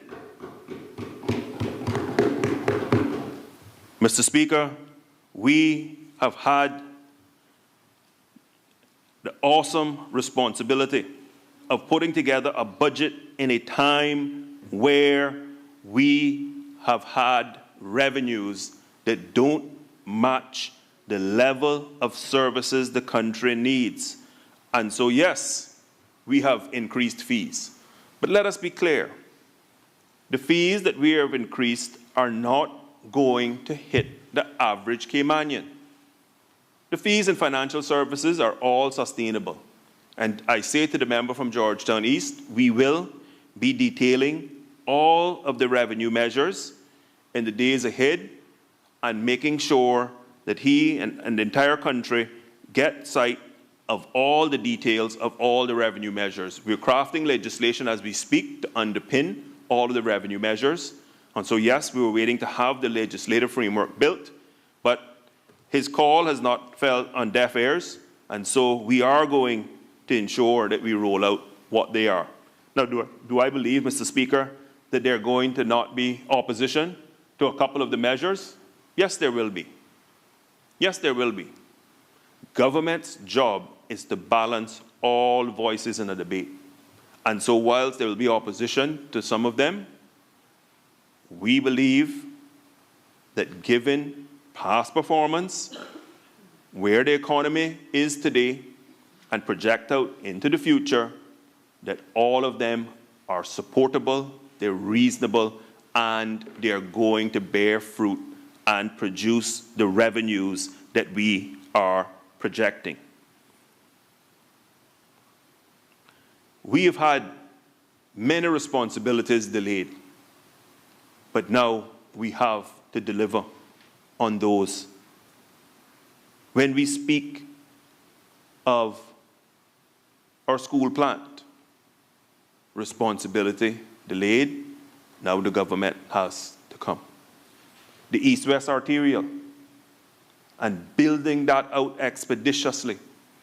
It is one of the single most important economic pillars that this island needs, that Grand Cayman needs. How else are we going to open up lands in this country but ensuring that the East-West Arterial Road is built and built expeditiously? I hear the members on the other side questioning whether or not we have the gumption on this side to do it. What I can say to them is that I have just said it, and we are going to deliver on it.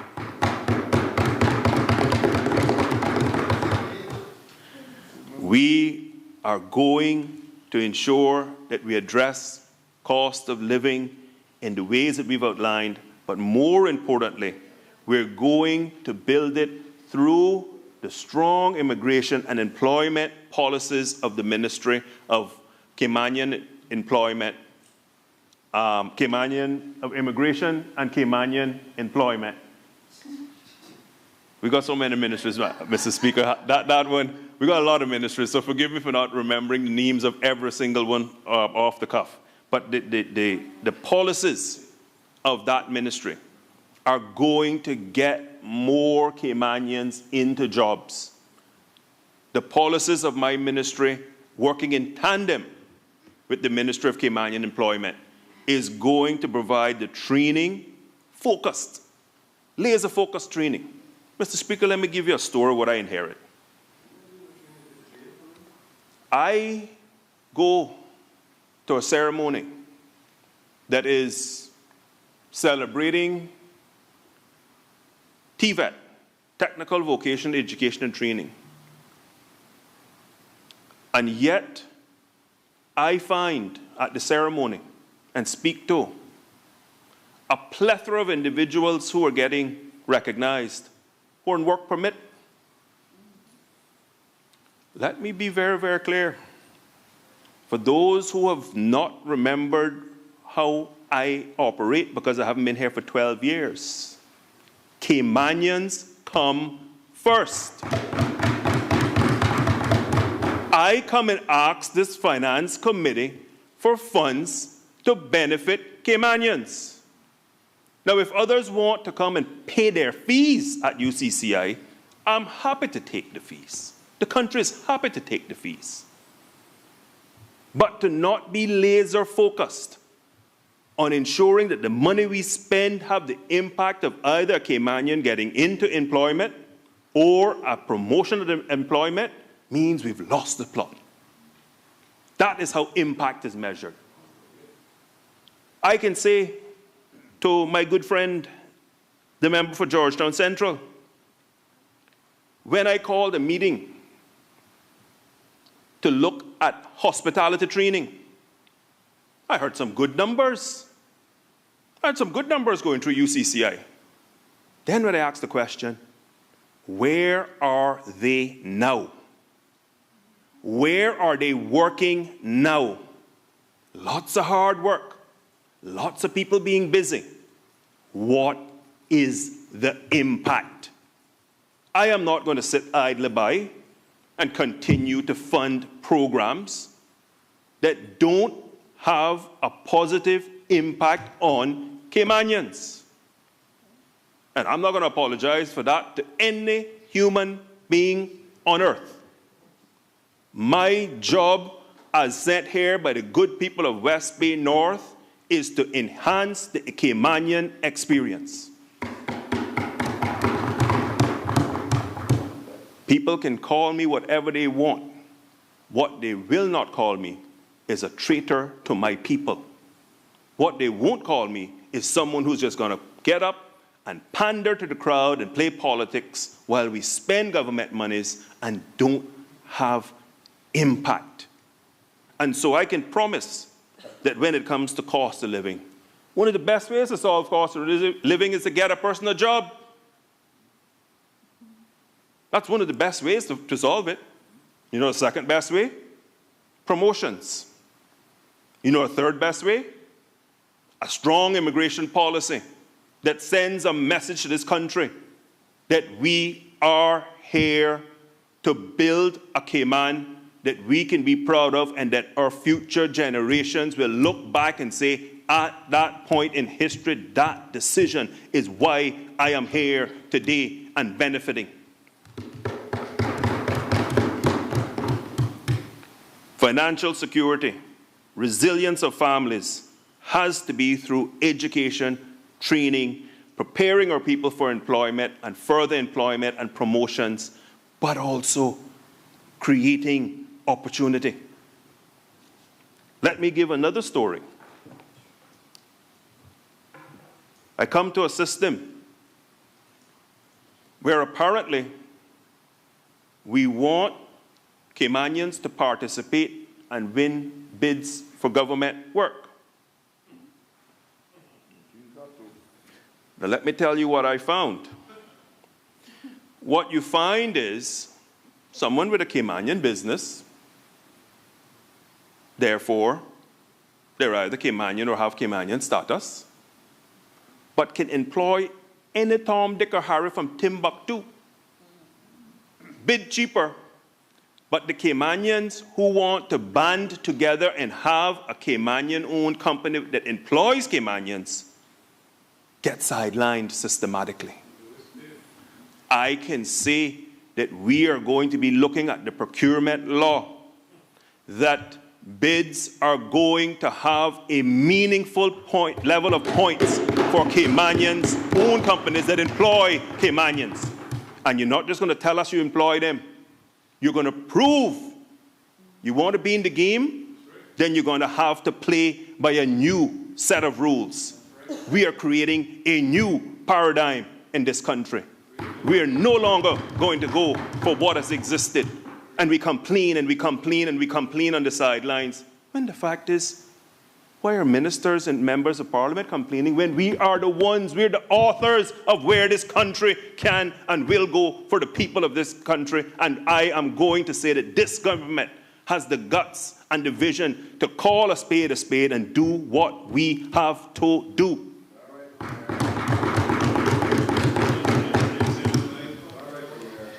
Mr. Speaker, let me tell you, this government is going to ensure that this budget has impact. And it's going to have impact because we are not going to kick the can down the road, have special interests take what they want, get big developers get their incentives, say, you know what, yeah, you had a Caymanian now. That one didn't work out. Oh, okay. Let's relax, roll over then, because it don't seem like you can find Caymanians. No. Mr. Speaker, in 1990, 35 years ago, when I got my scholarship, there was no law that said an accounting firm had to give Caymanians a scholarship. What there was a written and understood policy, and the member from Bordentown West and the member from Georgetown East both know this, because we all benefited from it. You cannot find in legislation anywhere in this country that accounting firms had to give scholarships, because there was no such legislation. What the government in the 70s, late 70s, told the industry was, do not apply for staff accountant roles or the entry-level roles in firms, because we will not grant those permits. And so the then partners of what was the Big Eight, and by the time I came along, the Big Four firms all said, well, if that's the case, we'll go out and find Caymanians and put those Caymanians into our scholarship and training program. I will never forget, I made mention last week of a man that's a hero in this country. And I know the member for Georgetown East and Bordentown West will agree with me. Mr. Peter Dutton, the former head of business studies at high school. I can see him now. I was a prefect on duty. And he was an older man, and he wasn't in the greatest of shape, to run, that is. And he was tiptoeing coming down now, and he was waving me down. And he put his hand, and he had a style. He put his hand in his hand. He looked at me. He said, Ralston, do you still want to be an accountant? I said, yes, sir. Do you still want to be a partner at a major accounting firm? I said, yes, sir. He reached into his pocket. And I don't know how many of you are old enough to remember. All of us in this house should be old enough, except Minister DaCosta. All of us are old enough in this house to remember those old pink message post pads. The little pink message pad. And he gave that to me. And he said, call that number. Call that number.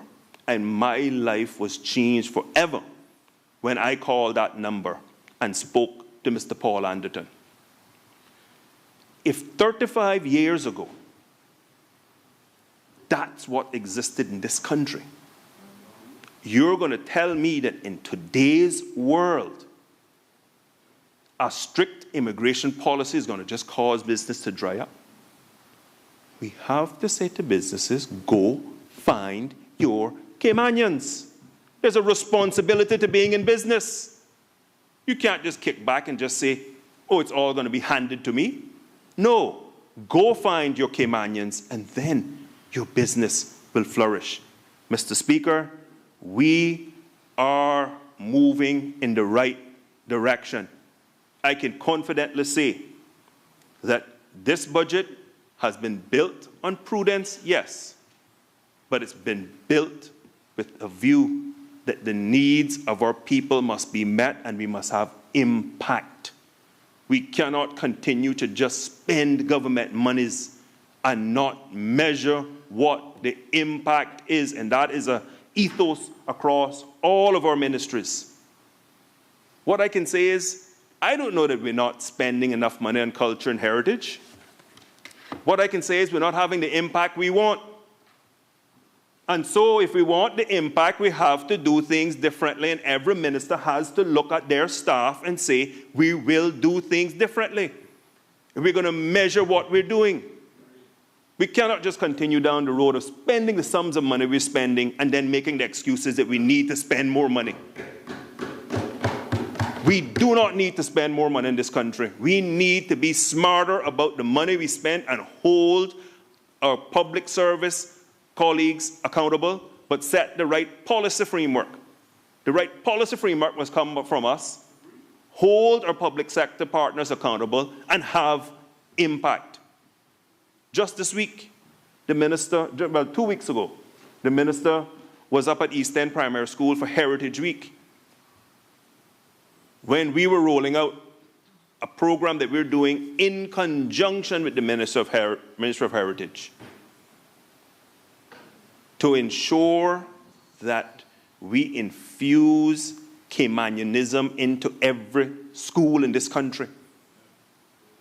I can promise every member of this House that God's willing, before the end of this term, when you drive up to every public high school in this country, it is going to look and feel distinctly Caymanian. And I am not apologizing to anyone. What I can promise is that every child, whether they're a multi-generation Caymanian or a new Caymanian, will have the opportunity to learn about what Caymanian culture and it means to be Caymanian is.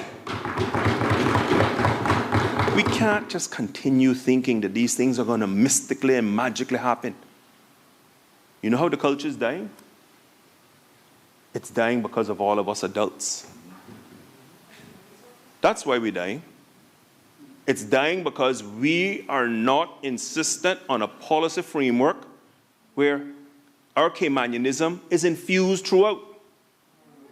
Our Caymanianism should be infused from the time you enter the government administration building if we're serious about culture and heritage.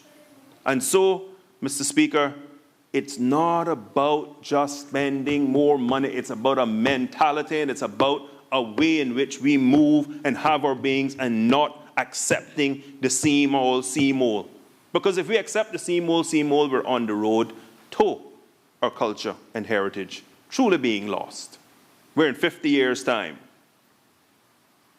What all of us knew and experienced as Caymanians will have passed on.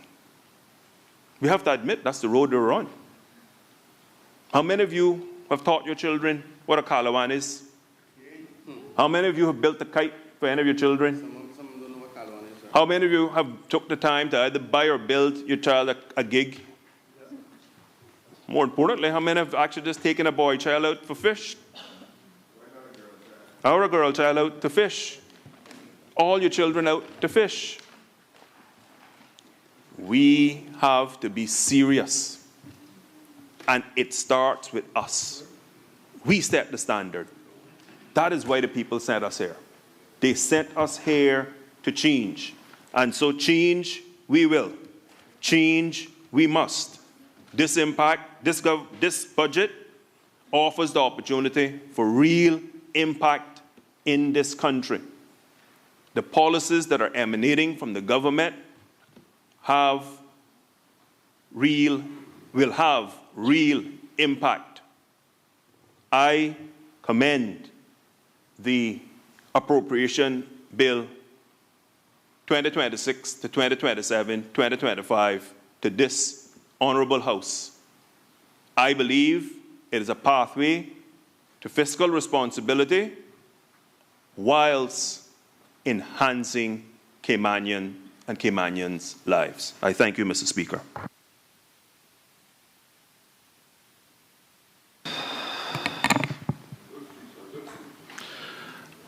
The question is that a bill shortly entitled the Appropriation Financial Years 2026 and 2027 Bill 2025 be given a second reading. All those in favor, please say aye. Aye. All those against, no. The ayes have it. The bill, the Appropriation Financial Years 2026 and 2027 Bill 2025 has been given a second reading. I now invite the Premier to adjourn the House until Finance Committee is complete. Thank you and good afternoon, Mr. Speaker. Finance Committee will likely start at 10 a.m. on Thursday. The official notice will go out from the Finance Minister. But in the meantime, I move that this House do stand adjourned until the conclusion of Finance Committee. The question is that this House be adjourned until the conclusion of Finance Committee. All those in favor, please say aye. Aye. All those against? The ayes have it. The House is adjourned until the completion of Finance Committee.